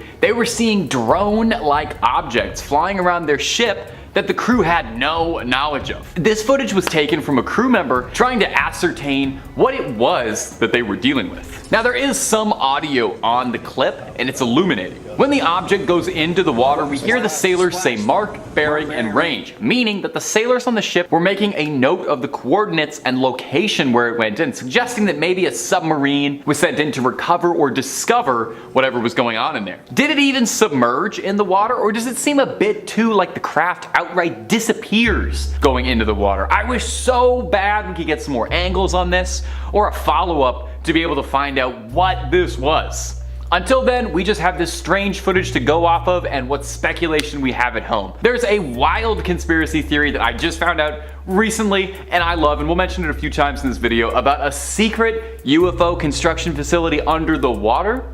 Maybe this drone was heading on home. Who knows? And if you're looking for way more conspiracy theories about really anything, aliens, Bigfoot, JFK, you name it, we got all of that and then some on Top 5 Scary. We really have a video on just about anything and everything you can think of that's freaky and eeky. So hit subscribe, make sure you hit that little bell so you don't miss a scream, but if you wouldn't mind, do that at the end of this video, because I got 4 more stories of UFO sightings coming up for you right now. Whew, number 4. Our next clip comes to us from the UFO subreddit, and it was posted by user The Firo, saying, "This video was taken by a good friend of mine on a flight to El Paso, and as soon as it gets noticed, it's gone. In the video, we can see we're in the passenger seat of a jet, high above the ground. And flying around the windows is an unexplained object zipping around at high speeds. Saucer-like object, looking a bit like maybe it was a frisbee that got tossed into the air by Godzilla. Now, it does definitely look like a classic flying saucer, like what you imagine a UFO to be, but not as many people were convinced. More than a few people in the comments section for this one were a little skeptical of this high-flying footage. Several commenters suggested that this flying saucer is actually little more than a reflection of something from inside the plane's cabin, suggesting that if you pause enough and look right in the video, you can see the object's reflection being repeated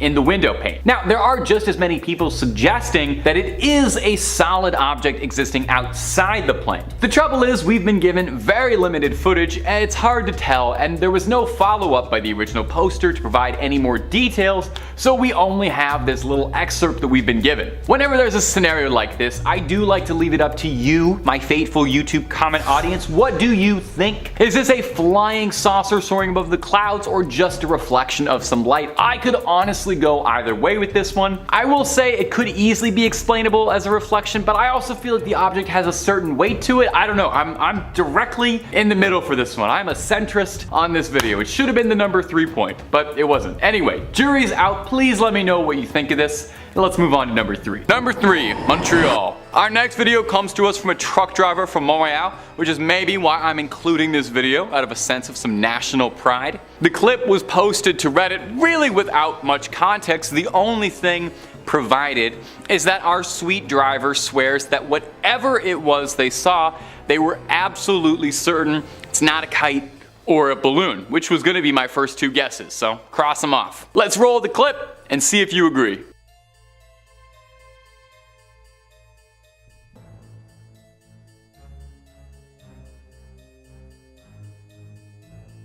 Pretty weird, right? You saw it, right? We can play it again if you didn't, but I hope you did. Take a real good look up in the clouds to make out that strange gray oblong just floating along. Whatever is following this driver as he makes his route is definitely weird. It's got no flashing lights or no quick dashes to hyperspeed, but it's not really got the silhouette of an aerial vehicle. It doesn't look like a plane or a drone or anything. At first glance, it does make some sense why you might think it's a balloon. Definitely a lot of people on Reddit thought it might have been a balloon. There were also several Redditors who, when the clip was posted, argued that this was a border patrol blimp, which I had never seen one before. So if you're seeing one for the first time as well, let me introduce one of the silliest shapes we've ever put inside the sky. What did I just call it? A border patrol blimp? Ridiculous looking thing. So what do we think out there, my top 5 scary gang? Is this clip full of hot air, or could this be a sign of some unknown visitors in the sky telling us that we should keep on trucking? Our next clip, number 2, Rome. Our next clip comes to us from Reddit as well. It's a very short clip, but hey, sometimes the short ones are the best ones, you know? Keep it short and sweet and all that. Let's let the clip do the talking here, and let's roll that clip. We liking this? We liking the roll thing?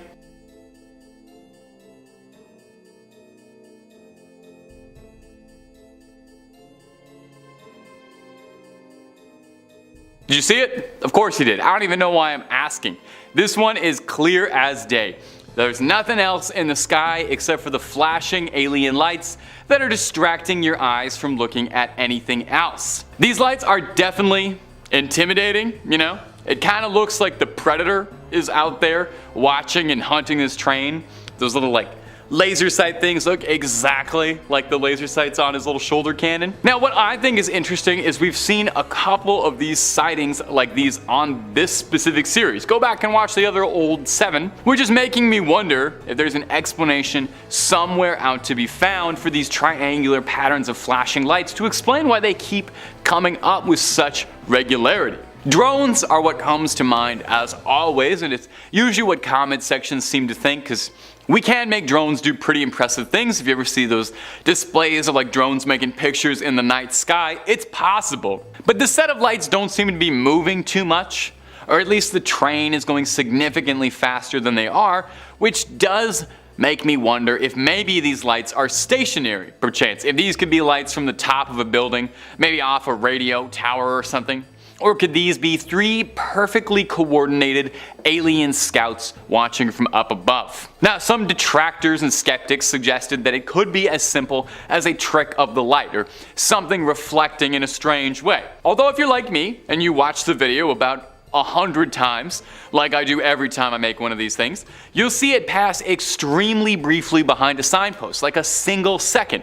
Meaning whatever this thing is, it's way off in the background. So what do we think? Could this have been a close encounter of the third kind, or is this train of thought just hopeless? Puns for all my scholars out there, you'll get that on the car ride home. And number 1, Ontario.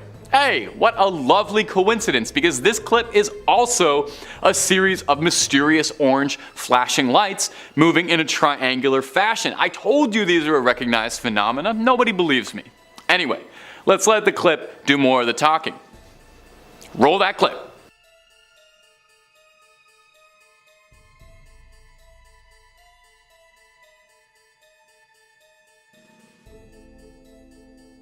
Did you see it? Those flashing lights shooting across the night sky like they were on a mission? Looks like an incredibly similar thing to the sighting from the previous video. I promise you I didn't arrange it like this intentionally. That just happened. Movie magic. I did some digging between now and the last point I just spoke about, and in the last 30 seconds I've come to understand there's a popular conspiracy theory regarding a secret alleged Black Ops stealth aircraft called the Manta Ray TR-3, a hypothetical triangular aircraft that some UAP enthusiasts believe to be tied to several reportings of triangular UFOs like the one you saw in these last 2 videos. Now, it would make sense, and it's definitely something I want to be cognizant about when I'm making UAP content, is probably, if we're being honest, more likely, if anything, strange stuff we see up in the sky could be advanced government technology more than it would be little gray men passing through the clouds. In fact, the CIA themselves believe that over 50% of reports of all unidentified aerial phenomena throughout the 50s and 60s were merely people sighting the U-2 spy plane while it was being tested and believing that that's what they were looking at. But you know, if you're watching part 8 of this series and you're still believing what the CIA tells you, I can't help you. But is that what's happening here? Are we just seeing spy crafts up above? It does beg the small question, why would a spy craft whose aim is to literally fly under the radar unnoticed have glowing lights giving away its presence? But I don't know. I don't design secret spy planes. I just talk about glowing lights in the sky at great lengths. Number 5, Carlsbad. In August of 2022, a group of people reported an inexplicable glowing object illuminating the sky above them. They claimed to see red dots appearing, disappearing, and reappearing in the formation of a line.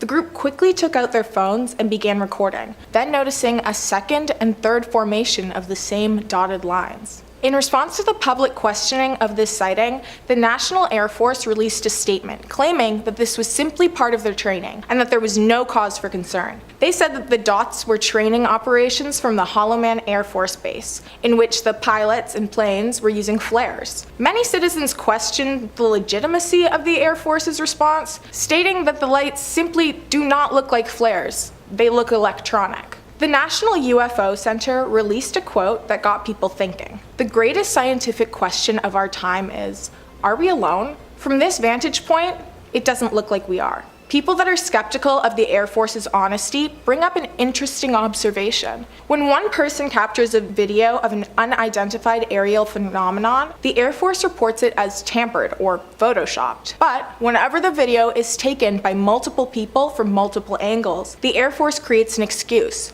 citing tests or astral anomalies as the reasoning behind the flying objects. Many find the responses to be odd, wondering why no one is alerted of testing beforehand. The Air Force continues to come up with explanations after the videos are brought to their attention. Is it just as naive to believe in UFOs as it is to blindly believe the organization that has lied to us in the past? Number 4, Roswell.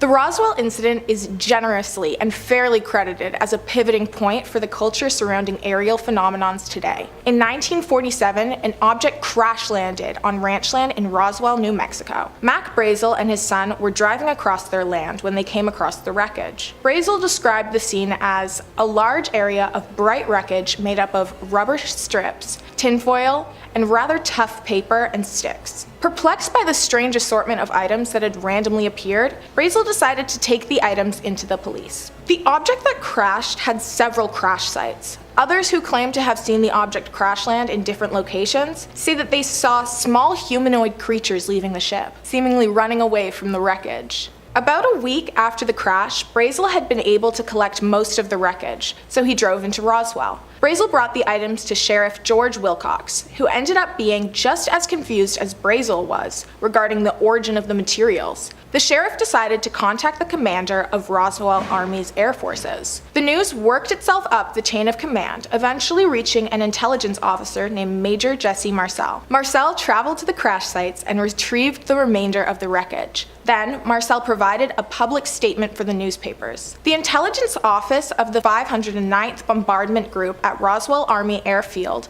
announced at noon today that the field has come into the possession of a flying saucer. Pilot Kenneth Arnold also confirmed the existence of the saucer, claiming that he too had seen a flying object. Only days later, the news ran rampant with flying saucer headlines. The Air Force released a statement claiming that the object was merely a weather balloon, but in 1978, Marcel revealed that the claim of it being a weather balloon was a hoax meant to distract the public. He speculated that the debris' origin was not of this world. Public speculation exploded with hundreds of theories as to what was found that day, and to this day, the Air Force continues to deny that the debris was extraterrestrial. New theories regarding the Roswell incident continue to be talked about, making it one of, if not the most popular UFO sighting to date. Number 3. Phoenix, Arizona. This next clip was first posted to TikTok, but since being posted there has been making the rounds across the web since it's got UAP enthusiasts like yours truly peering their eyes open and gluing them to the screen. Let's take a look and you all tell me what you think, okay?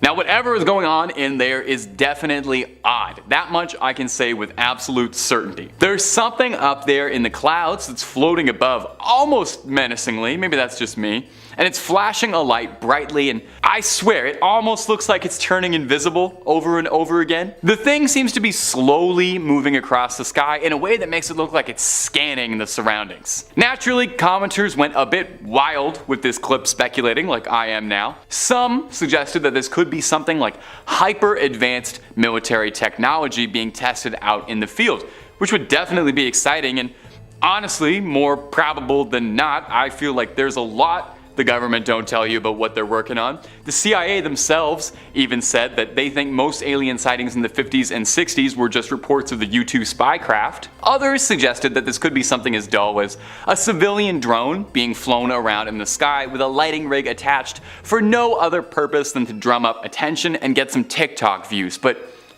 do you really think someone would do that? Someone would go on the internet and just lie for attention? I don't know. Meanwhile, more than a few people on the original TikTok were very convinced that this was a proper UAP alien sighting and could have been an alien visitor caught on tape. Comment section, I'm gonna toss this one over to you as always. Me, personally, I'm a little inclined to believe this might be a boring one. This could just be a drone, just because I'm not so sure that our alien visitors would give themselves away so easily by attaching lights to their crafts and letting themselves get identified so easily, but maybe that's what they want us to think. So I'm curious what you all think it could be. Number 2, Scotland. This next clip is gonna be coming to us from Scotland. I like when we have UFOs all across the globe, you know? It makes it seem like we're all in this together. It was originally posted on the UFO subreddit as well. I'll roll an excerpt of the clip and then I'll walk you through the context that the user provided additionally with it. Let's roll it.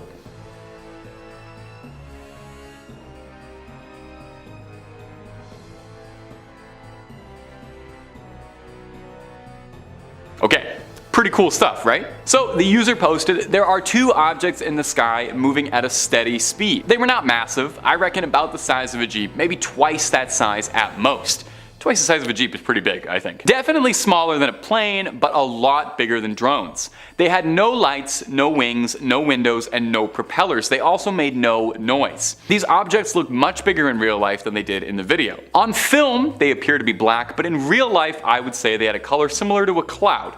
Not quite white, but not quite gray either. They looked to be spheroid or tic-tac shaped, and they looked solid and metallic. They seemed like they had smoke coming out of them sometimes, but it was hard to know if that was just them moving through the clouds, causing an effect that looked like smoke. In terms of height, they were flying about twice the height of a typical city building, definitely lower than a plane would have. Also, may I just say, as someone who watches a lot of UFO clips, to be able to find one that is clear as day, filmed on a high quality camera, recorded for a good amount of time, and also had a lot of context provided, put this thing in a museum. That is 1 in a billion. I don't even care if these things aren't aliens. Those three qualities are more exciting than aliens to me. Now, when this clip was posted to Reddit, there were a few people speculating that these could be balloons, despite the original poster pointing out that they thought the things were emanating smoke, so it's, no pun intended, a bit up in the air what these things might be. We get reports of cuboid or tic-tac like UFOs a lot in this video series,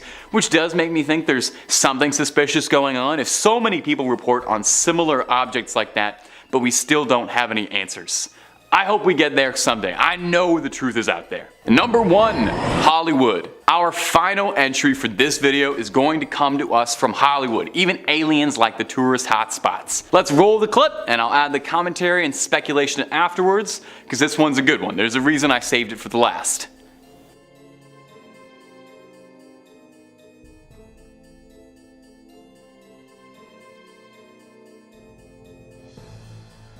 Now, the original poster and uploader stated, "We noticed this huge object in the sky just sitting there by the Hard Rock Casino in Hollywood, Florida." Whoa, whoa, whoa, whoa, stop the track, stop the video. Are there two Hollywoods?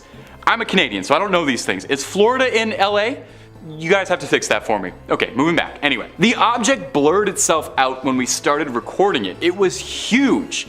It didn't do much, but it just sort of sat there and blurred itself out. I have tried to Google to find out what it was, but I'm coming up with nothing. It was my husband, my 2 kids, and I who witnessed this together. Now, I gotta admit, this is one of the most compelling bits of UFO evidence I have seen in a minute. Not to throw the other 4 clips under the bus, they're all very lovely in their own way, and I hold them all in my heart dearly, but this one, oh baby, this is the golden ticket. I'm sure there might be a reasonable explanation for it, but on first glance, this thing looks like the definitive flying saucer. Like if you close your eyes and imagine a flying saucer, you start imagining this. It even looks like if you're watching this thing with eagle eyes that the saucer at one point cloaks, and the original poster mentions that it was blurring itself out when they started recording. Very interesting to me. That would explain a lot over the years if aliens have been specifically constructing their crafts to blur them out from being recorded by cell phones. I mean, imagine aliens keep coming to Earth just for like vacation, and they're getting so annoyed that they're trying to just have some fun, be tourists, and people cannot stop taking photos of them, so they're blurring out their crafts. So what do we think, my ghouls and goblins? Is this recording simply too good to be true? Is this movie magic and CGI up there? You do have to wonder why if this footage didn't set the internet ablaze, because that looks about as flying saucery as anything could possibly get. Of course, maybe the men in black and the higher ups are trying to scrub this clip from the internet and don't want you to see, and maybe I just got the whole channel in trouble. Starting off this list in our number 5 spot, we have Project Grudge Report 13. Okay, so I've read quite a few different UFO sighting stories and stories of alleged alien abductions, and this is fully one of the most terrifying that I have ever heard of. So basically, the story starts off in March of 1956 when Air Force Sergeant Jonathan P. Lovett was assisting Major William Cunningham in the White Sands missile testing grounds near Holloman Air Force Base in New Mexico. The pair were out searching for debris from a recent rocket test when Major Cunningham heard a loud scream. His first thought was that Sergeant Lovett had been bitten by a snake, so he went around to help aid his partner when he allegedly saw something he never expected. He recounted seeing the sergeant being dragged away by some sort of long serpentine arm that had wrapped around his leg. legs. Whatever this creature was, it was connected to a hovering silver disc that was in the air about 15 feet away. The major stood there in horror as he watched this creature and the sergeant retreat into the craft, which then rose vertically into the sky. Of course, he radioed for help, and while he was taken to the hospital for observation, search teams were sent out immediately. It wouldn't happen until 3 days later that they would find the body of Sergeant Lovett, only 10 miles from the site where he was said to have disappeared from. The autopsy performed on him later also only raised more questions than answers, as his body was severely harmed. So of course there was an investigation that happened, and many people claim this investigation was detailed in a 600-page document labeled Project Grudge Report 13. But the problem with this is that no official information on Report 13 exists, and the US government denies its very existence. Though Grudge Reports 1 through 12 have been declassified, along with Report 14, no official mention or accounting of Report 13 exists, and the story solely relies on secondhand accounts of the horrible incident. In our number 4 spot today, we have the cigar-shaped UFO. Okay, so let's set the stage. It's 2:45 a.m. on July 24th, 1948, and there are 20 passengers aboard a twin-engine propeller plane that is at 5,000 feet, being flown from Houston to Atlanta by pilot Clarence S. Childs and co-pilot John B. Whitted. Out of the 20 passengers on board, 19 of them are asleep at these early morning hours, and everything seems to be going as per usual until it wasn't. The 2 pilots and the 1 passenger who was awake all witnessed the same thing about 20 miles southeast of Montgomery, Alabama. About a week after the incident, the pilot explained what he had seen by saying, quote, "It was clear there were no wings present, that it was powered by some jet or other type of power shooting flame from the rear some 50 feet. There were 2 rows of windows which indicated an upper and a lower deck, and from inside these windows a very bright light was glowing. Underneath the ship there was a blue glow of light. By his estimates, he watched the UFO for about 10 seconds before it completely vanished." The co-pilot gave a similar explanation and also added, quote, "The object was cigar-shaped and seemed to be about 100 feet in length. The fuselage appeared to be about 3 times the circumference of a B-29 fuselage. It had 2 rows of windows, an upper and a lower. The windows were very large and seemed square. They were white with light, which seemed to be caused by some type of combustion. I asked Captain Childs what we had just seen, and he said that he didn't know." Well, this is obviously all very strange and peculiar. What has driven UFO enthusiasts even more is the fact that this strange sighting was of course later investigated by the US government, but the results of that investigation have allegedly been mostly destroyed. Does that mean that they found something they aren't willing to share yet? Some believe that perhaps the pilots and the passenger witnessed a secret Soviet spy craft, while others believe it was definitely something of the extraterrestrial variety. Number 3.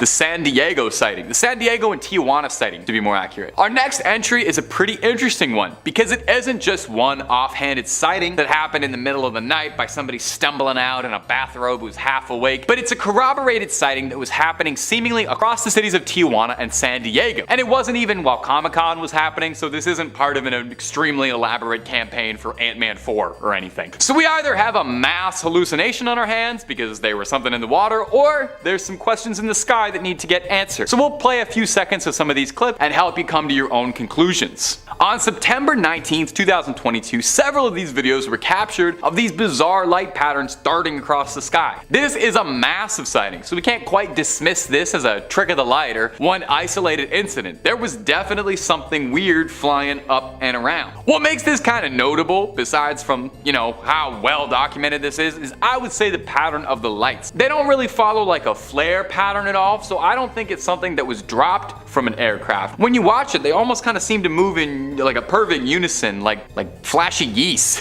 The original poster who posted the compilation clip to Reddit added as well that another oddity they noted was that after the lights were seen, and military fighter jets surrounding and circling the skies, probably to round up whatever was going on. So, comment section, I'll throw it back to you again. What do you think? Spy drones, weird paranormal lights, or is it just visitors? I think it's alien tourists who heard what a great time a weekend in Tijuana is and want to check it out. Could you imagine if aliens do come to Earth, but they're not really interested in like diplomatic relations or starting a war or anything? They're just like, we heard you guys party hard and we want in on that. Number 2, Michigan and Grand Park. Another very weird sighting coming from Reddit. This one was posted not even 2 days ago by a Redditor with a very funny username I can't read out loud on YouTube, but just know it was very funny. At first, it kind of looks like a piece of litter that somehow managed to get all the way up in the sky and is fluttering and darting all around. But if you take a closer look at it, it really seems like it's moving like it's being controlled. People in the comments of the subreddit quickly pointed out that a similar object to this showed up in Australia when this one's filmed in Michigan. Isn't that odd? 2 of these similar reports happening on almost opposite ends of the world. People in the subreddit theorized that this object in the video is one of the ones that was shot down over Lake Huron, which definitely makes sense. Lake Huron is, in Michigan. Could this be some of the last footage of this alien craft before it got burnt up? From this clip, I would say to me personally, it looks like some sort of hyper advanced drone, maybe more than a piloted craft. It looks very small, so unless there's like a really teeny tiny little alien inside there, I don't know. But with all cell phone footage, it's kind of impossible to ascertain the size of the thing. I think this one's pretty conclusive personally, and if this really is footage of the object that was shot down over Lake Huron, I would say the United States and Canadian governments agree with my assessment as well. But as all of these clips, please let me know what you think it is. If it's a drone or an alien or maybe just a really impressive kite that accidentally got destroyed. Number 1, the Columbia sighting. Now, our number 1 sighting is another international one. You think aliens are only going to show up around North America? Come on, expand your worldview a bit. If aliens invade, they're going to go after the whole planet. There's a whole lot to see, a whole lot of things they could burn down with lasers. And it seems like they were curious about the countryside of Colombia, because this footage out of Bogota, Colombia is truly out of this world. Seriously, this is like the most impressive UFO footage I've ever seen in my life. It was captured by a pro photographer who sent it along to a friend of his who's a YouTuber. Hey, reach out, let's collab. In the hopes of getting it to more eyes and people who can analyze it. And yeah, seriously, this is one of the most convincing things I've ever seen.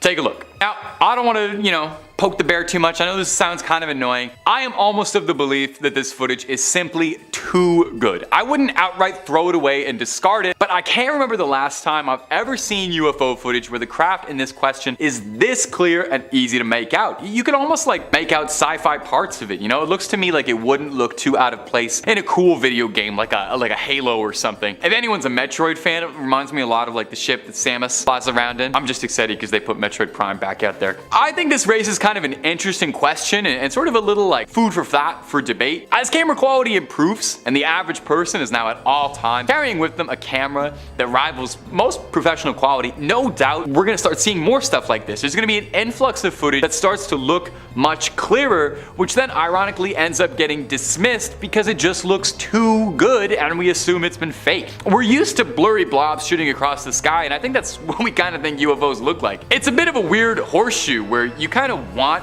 alien footage to look bad so it's more believable. I don't know, maybe I'm just rambling, maybe it all makes sense, but let me know what you think about this one. I think this is absolutely nuts, and I think this is the most exciting time to be into UFOs and UAPs as a whole, because it really feels like we're getting a breakthrough pretty soon. But maybe I just want to believe. In 5th place, we have the Hudson Valley UFO wave. So between 1982 and 1986, around 5,000 eyewitnesses reported seeing V-shaped UFOs with multicolored lights flying near the Hudson Valley, just about an hour north of New York City. So the first sighting was made on New Year's Eve of 1982 by a retired police officer in Kent, New York, who originally thought that he was observing an airplane. And hey, it's New Year's Eve. Make of that what you will. When the craft passed above his home, he realized that it was moving far too slowly and quietly to actually be a plane. So while most of the eyewitnesses described a slow-moving V-shaped UFO, other reports said the object appeared to be circular and capable of moving at fantastic speeds or disappearing altogether. Dennis Sant, a husband and father of 5 who had worked in local government for 17 years, described it as a very large object made of very dark gray, metallic, and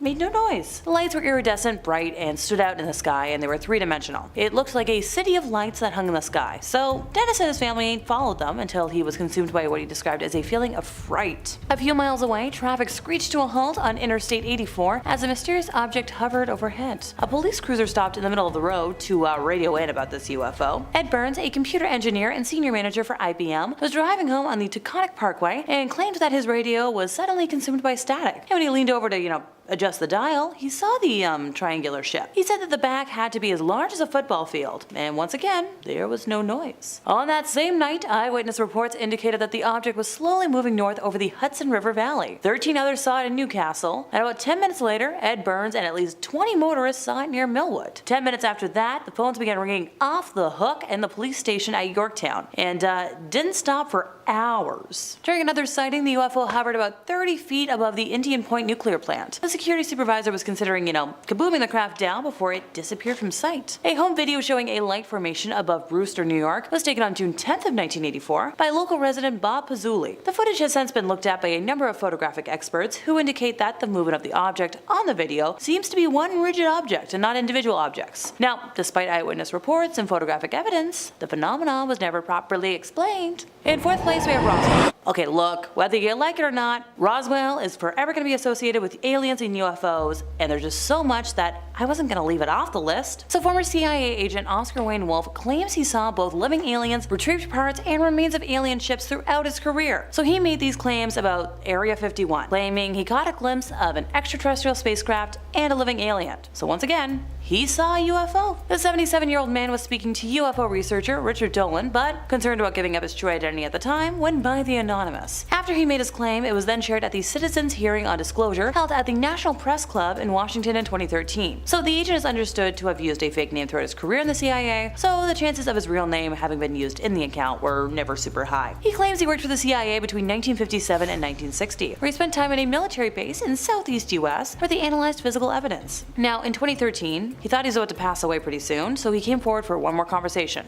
Yep, that one I mentioned a moment ago. He claimed that he was taken into Area 51 to look at items allegedly found and retrieved by the US government. He claimed among them was, a flying saucer that crashed and landed in July of 1947 in Roswell, New Mexico. Gee, where have we heard that before? He stated there were live aliens there and that he was taken to the S4 facility. In his statement, he described seeing different saucer crafts in the facility, with the first place he visited holding the Roswell craft, and it was, kind of crashed up, but apparently every alien that was in it died except for a few. And it was really strange because it looked like really heavy aluminum foil, and hey, that matches up with every other description we've had. He claims he viewed the autopsy film, where the colonel on screen said, what we've got here is a gray alien that we're interviewing. This man had no idea he was going to see this film, and he claims that the alien didn't look human as far as the skin tone and the overall shape of it, and the size of its head compared with a normal human. Oh, and after all this, he was obviously warned by the CIA to zip it. Look, we can all admit, something landed in Roswell.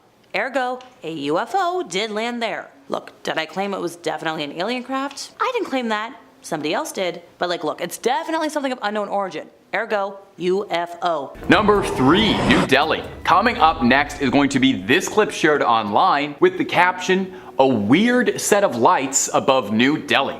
Take a look-see. So in the clip, pretty clearly we can see, there's some strange lights going on in the night sky above New Delhi. There's a scattering of lights above the city's horizon. Now, immediately your first thought might be that it's drones, which is a reasonable assumption when it comes to UFO stuff. I feel like several videos that come out of little glowing lights dashing across the night sky usually end up being civilian drones. However, the original poster clarified that drones are illegal in India and aren't widespread at all for civilians. And on top of that, the area that's being filmed is said to be in the slums, where it's incredibly unlikely that anyone would have access to drones. The poster added this little bit of context with the video. I saw this today around 8 p.m. in New Delhi with a friend. It was massive. This cannot be a building, as there is no tall building in that direction, only slums with heights of about 4 to 5 floors, yet this building looked as tall as the Burj Khalifa. There was a moderate wind going on, and I thought, if it's drones, why aren't they swaying? Not to forget, drones are illegal in India and especially in New Delhi. It looked massive in the sky. I wish the camera saw what my eyes could see. It could absolutely blow me away. I've been to drone shows, but this looked nothing like it. Any idea what this could be? Also, I agree. I wish our cameras did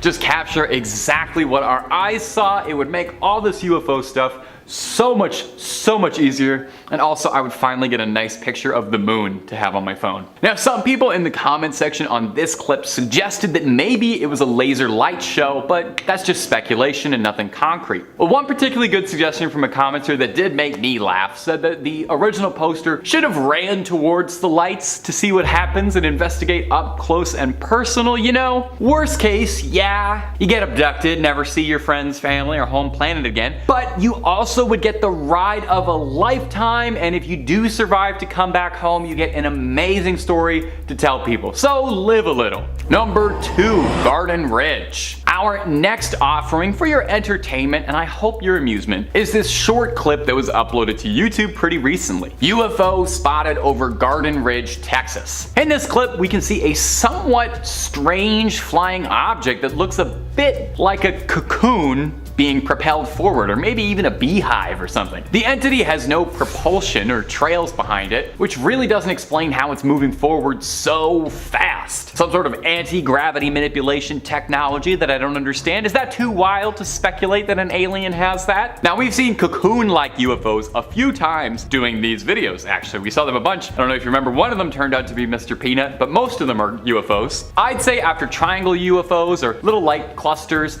I probably see videos of little cocoon-like UFOs like this more than any other kind. So what are these cocoon-like UFOs that keep appearing, and why do they all look so similar? This lack of propulsion too is really puzzling me. Now, the original poster returned after the fact to add a little bit of clarity in the comments. He said the object was moving with the wind, not against it, so maybe it's possible it's something like a weather balloon that has been swept up in an air current. That's usually what most of these clips turn out to be. I would love to see a statistic on how many UFO sightings are actually weather balloons, because I suspect it's probably like 99%. Another commenter suggested that this could be an object heading towards Randolph Air Force Base, speculating that the UAP seen in this video could be a manned jetpack or a very tiny stealth craft of some kind, which would be pretty cool, or even some sort of new drone technology the US military is developing. Now, among other things though, the original uploader did admit and suggest that this really could just be a balloon, suggested that he thought it might be attached to a floral arrangement that somebody let go of. Hey, maybe an alien was picking up a last-minute Valentine's Day gift, or hey, maybe an alien had to apologize to someone, you know? Maybe a probing went wrong and a little flowers was the only thing that could smooth it over. I wonder if they'll keep that in the video. Number 1, the A-10 over Arizona. And coming up at our final spot today for crazy UFO footage is going to be this dramatic footage of a spherical UAP being filmed tailing an A-10 aircraft over Arizona. The footage was filmed by a mobile scope truck recorded by the DHS, that's the Department of Homeland Security. The craft caught on camera is one of unknown origins, well, obviously.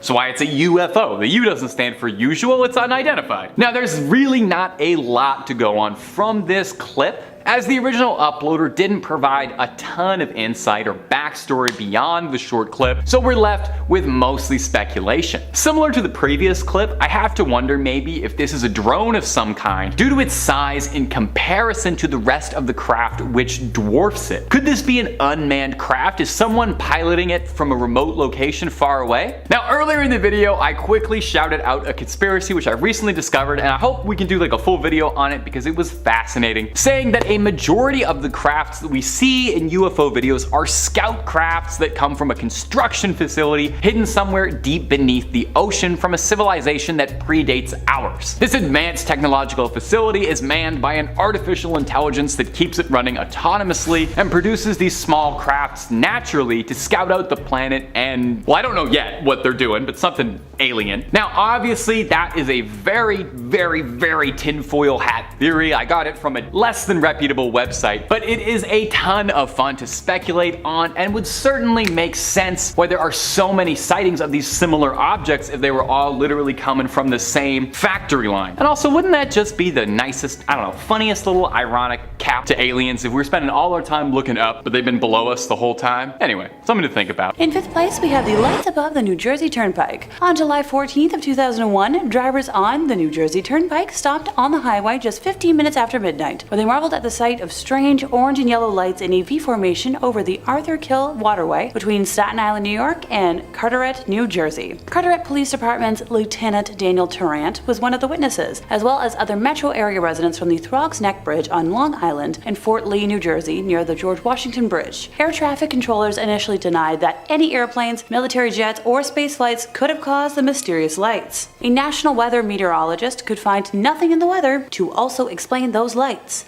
Luckily, when there's something strange in one's neighborhood, one can always call New York Strange Phenomena Investigators, or NYSPI. No Ghostbusters here. This band of inquisitive minds claim to have discovered the FAA radar report from Newark International Airport on the night in question that indicates an enormous number of airborne objects, without transponders, beginning at around 10:31 p.m. and ending at 12:51 a.m. EST. At least 15 people contacted the police department to report the strange lights, but Tarrant and other police officers are at a loss to explain just what it was hovering in their skies. Here's the thing.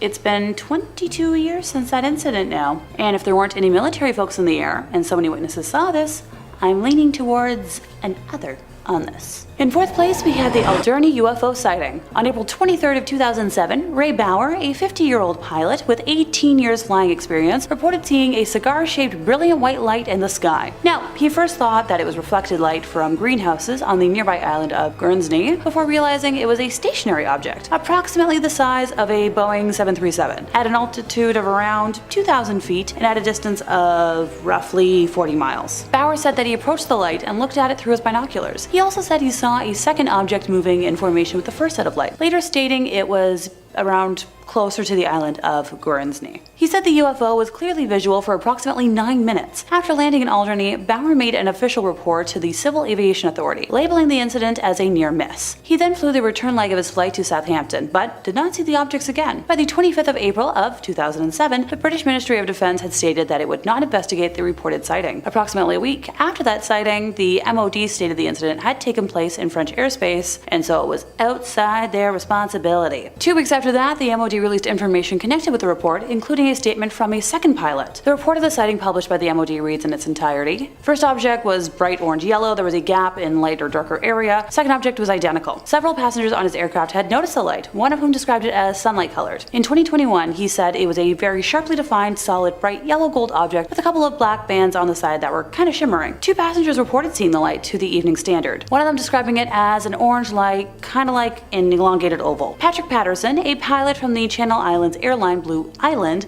reported that he saw a similarly described object in the same approximate position. It was later reported that this pilot saw an object behind him to his left at around 1,950 feet. One interpretation of this event was that this was an atmospheric phenomenon. Despite the pilot's openness about the incident, the cooperation of the military, and countless eyewitness reports from passengers and people on the ground, the incident remains a total mystery. I'm just saying, there are too many witnesses for this to be anything fake. Number 3.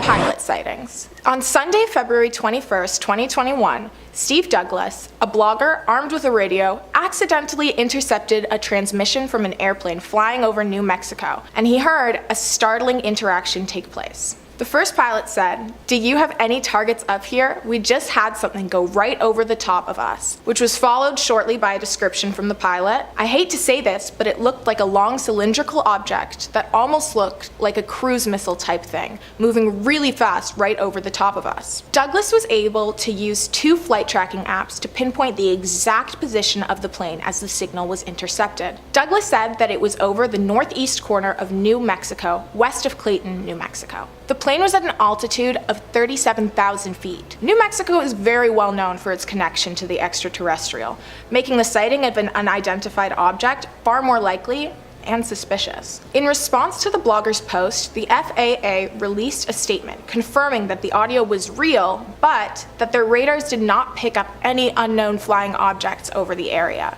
Pilot sighting strange flying objects supposedly happens fairly regularly, and there are many similar cases of pilots seeing objects flying over them or in the distance. But then, the command tower claims that there's no sign of anything on the radar. The Air Force has been extremely secretive in the past, adamantly denying the accusation that they're aware of an extraterrestrial life force. But in recent years, they've been denying less and avoiding more. Do you think it's because they can no longer hide it? Or possibly, extraterrestrial life isn't as harmful as we once believed? Number 2, the Lonnie Zamora incident. In the spring of 1964, Lonnie Zamora claims to have seen 2 people standing beside a large, shiny object that later launched into the air with a roaring burst of fire. Lonnie gained a significant amount of attention from the media, UFO organization and investigators, and the Air Force. Lonnie Zamora found himself in an open field after seeing what he'd assumed to be a motor crash from the distance. Zamora continued pursuing the crash until he saw a blaze of fire. Zamora then assumed that an explosion had occurred, so he decided to investigate the incident from a distance.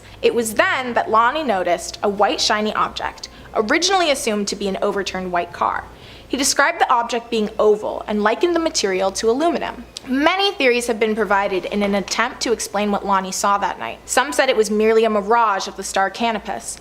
Others suggested that it was a lunar landing test by humans, not aliens. The president of New Mexico Tech claimed that it was just a prank put on by some of the students, saying it was just a balloon and a candle, not high-tech alien equipment. In 1966, the county's commerce president decided to make the location more accessible to tourists. They installed walkways and signage, hoping to attract alien enthusiasts from all over the country. But the tourist destination is actually not placed at the exact site.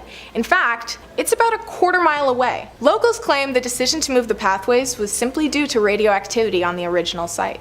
Number 1, the Dulce base. Are aliens and humans working together? In Dulce, New Mexico, this might be a reality. Many people believe that there's a secret underground base where extraterrestrial beings and humans work together, working on projects and researching what lies beyond the stars, and what's on our planet. The theory was created in 1979 when Paul Benowitz became convinced that he was intercepting signals from alien spacecrafts. Within the same year, he had also become convinced that he had discovered a secret government underground base where gray aliens worked alongside humans. Benowitz's story spread quickly and became highly popular in the UFO conspiracy community, with members of UFO groups even confirming the existence of the base. News outlets began adding fuel to the raging fire, claiming that an author had confirmed the existence of the base and that the aliens built the base so that they could test on humans. A political scientist named Michael Barkin added that there are in fact underground missile installations, which gives the slightest amount of plausibility to the idea of an alien base. This stirred up even more interest in the theory among UFO conspiracists. However, absurd claims of wild fights and abductions of humans led many to believe that the base is nothing more than a conspiracy. The evidence supporting the base existing is circumstantial, but the evidence against it is as well. Whether a secret collaborative project between aliens and humans is happening or not, there's definitely something strange lurking underground at the Dulce base. Number 5, falling from the sky. Coming up first today is going to be this wild footage that was posted to TikTok quite recently. It might have flown under the radar, but now it's blowing up, and if you're into the supernatural and the unexplained, maybe you've seen it on your front page already in between videos of cats falling over. It was posted by user PMESASSO, and it showcases a truly bizarre encounter, and possibly a close encounter of the first kind. In this video, we can see something falling from the sky. Now, it's difficult to make out entirely what it is, but it looks more technological than not. It's not a bird. Looks a bit like it's a falling craft or a drone of some kind that's been shot down. Do you remember that week or two in February where every day a mysterious unknown craft would get shot down, and then the government would refuse to explain or comment on what would happen? Remember how that happened and now we've all just moved on from it? I'm still thinking about it. Anyway, after that craft seemingly descends to the ground below, we see in the sky that a bunch of military fighter jets seem to be in hot pursuit of it, which definitely makes me pretty suspicious if there's fighter jets not even a minute behind a strange, unidentified craft. Now, there are some doubters in the comments who aren't as convinced. Some say the crafts are therefore an air show, and the thing falling from the sky part of it as well. Of course, did they consider maybe the aliens were the one putting on an air show and the government didn't want to be upstaged and that's why they sent a craft over? If I know anything about the US military, it's that they don't like being second best at anything. And if you want to watch a place that's the #1 best at something, it's top 5 scary, and it's scary videos we've got. If you can think it up, we've got a video or 2 on it. I mean it. Megalodons, ghosts, ghouls, goblins, aliens, conspiracy theories, horror movies, basically anything freaky under the sun or above it, we got 2 or 3 videos on. So hit subscribe, make sure you hit that little bell so you don't miss a single thing, but if you'd be so kind, do that at the end of this video, because I got 4 more mysterious orbs and UFOs coming up for you right now. Number 4, Arizona's mysterious orb. Coming up next today on our list of strange sightings in the sky is this mysterious footage of an orb-like sphere bouncing around through the clouds. This clip was uploaded and posted to the UFO subreddit a few days ago, where it blew up almost immediately. Posted by user Amvion, and shout out UFO subreddit, making my job so much easier every day. The clip is a snippet from a local news station in Arizona reporting on a series of wildfires in San Bernardino, California. When the camera catches something a little hotter, as a pun, if you see what I did there, you can see a strange little orb floating around high above the forests. Now, it's very difficult to tell from here, but it looks to be moving at an incredibly fast speed, with seemingly no method of propulsion or exhaust trails to be found. It can even be going through the smoke at one point during the video, which would be catastrophic for most aerial craft, as this area would be far, far too hot to approach via helicopter. Now, a user in the comments added a little bit of additional insight too. It looks very far out from where anyone could be piloting a drone. Looks to be a few miles out in the brush. Any civilian would be heavily discouraged, if not outright prohibited, from flying a drone near a wildfire area, with a possible crash with a helicopter being disastrous. So it has to be something that wasn't supposed to be in that airspace, or maybe doesn't even know where it is. So it's hard to tell what's going on with this one. I'm not sure what any skeptical answers or rational answers could be beyond the usual catch-all of strange drone or weather balloon. The object doesn't move too erratically or non-humanly, so it doesn't seem like it itself is making the decisions. I'm really not sure what this could be, my friends, which means you know what time it is. You let me know down below what you think it might be. Or just tell me something nice about your day, you know, I don't know, something that made you smile today. In our number 3 spot today, we have the Lubbock incident. On August 25th, 1951, in Lubbock, Texas, a group of scientists from the Texas Technical College were all hanging out in the backyard of geology professor Dr. W.I. Robinson. They were all just chilling, enjoying each other's company, until around 9:20 p.m. when they saw something very strange. It was a V-shaped formation of 15 to 30 bluish-green lights passing overhead. They were completely confused over what it could be, but figured that the lights would likely reappear, which they did. About an hour later, the lights reappeared, and at this point, all of these scientists knew that they had witnessed something exceptionally interesting, but what was it? The scientists weren't the only ones to witness the lights either. About 350 miles away in Albuquerque, New Mexico, an employee of the Atomic Energy Commission's top secret Sandia Corporation, who had a high-level Q security clearance, had been sitting outside with his wife, quote, gazing at the night sky, commenting on how beautiful it was, when both of them were startled at the sight of a huge airplane flying swiftly and silently over their home. On the aft edge of the wings, there were 6 to 8 pairs of soft, glowing bluish lights. There were more sightings as well, all reporting a similar thing. The group of scientists began investigating, tracking the lights, which they witnessed 12 more times. They measured the angle of the lights, they tracked the speed,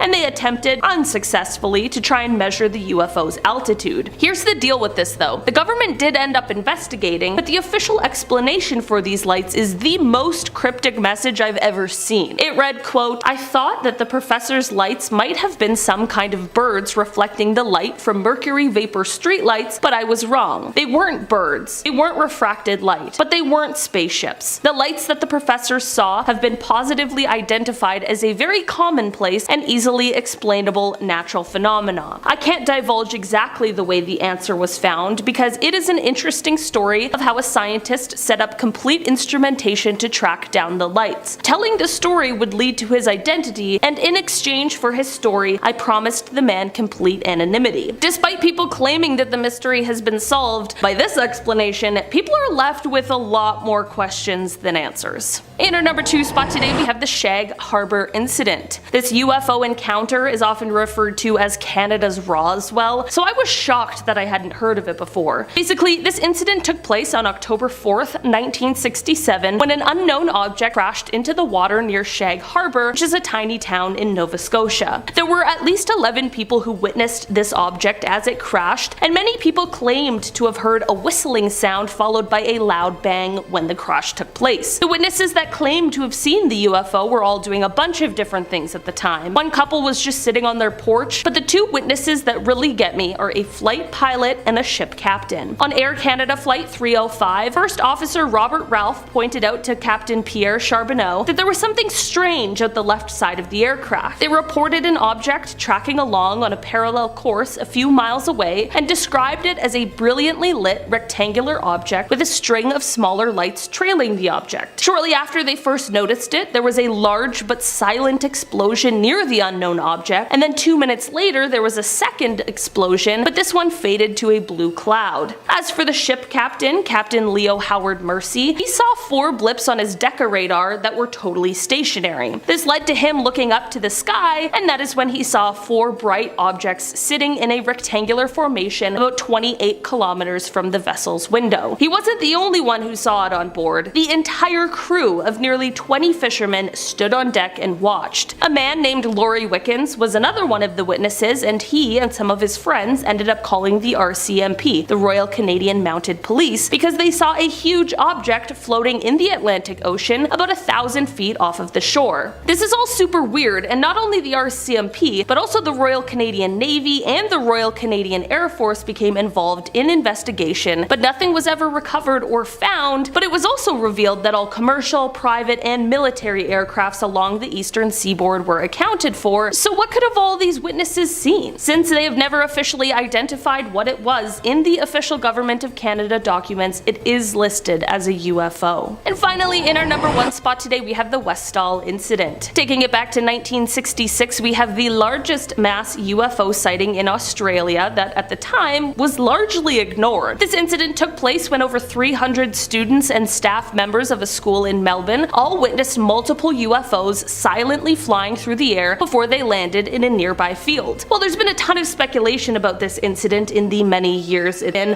One witness account stands out among the rest, and that is the account made by the science teacher from the school, Andrew Greenwood. He was alerted to the UFO event by a hysterical student, and when he went outside to see for himself, everything changed. Previously a skeptic of UFO stories, Andrew's mind was abruptly changed when he saw, as he described it, a round silver object about the size of a car with a metal rod sticking up in the air. He went on to explain that suddenly 5 planes came and surrounded the object, all while more people were gathering to watch. He called what happened next the most amazing flying he has ever seen, explaining that, quote, every time they got too close to the object it would slowly accelerate, then rapidly accelerate, and then move away from them and stop. Then they would take off after it again, and the same thing would happen. This went on for about 20 minutes before the mysterious object just vanished. As weird as this all was, what was almost weirder was what happened next. Firstly, the headmaster of the school is said to have tried to put a stop to anyone talking about the incident at all, threatening severe punishment to any student or staff who was caught speaking about it, and when the Royal Australian Air Force contacted him, he refused to talk to them at all about it. There have also been stories of witnesses getting visits from people warning them not to speak of the incident. Andrew explained, quote, when he asked the physical education teacher to describe what she had seen herself so that he could compare it with his own observation, she just wouldn't say anything. Another witness who did talk to Andrew and described what she had seen in great detail, just 30 minutes later refused to speak to him and wouldn't say a word. Was this because of the threats from the headmaster, or was something else going on here? This is definitely one strange UFO story that leaves behind a lot of questions.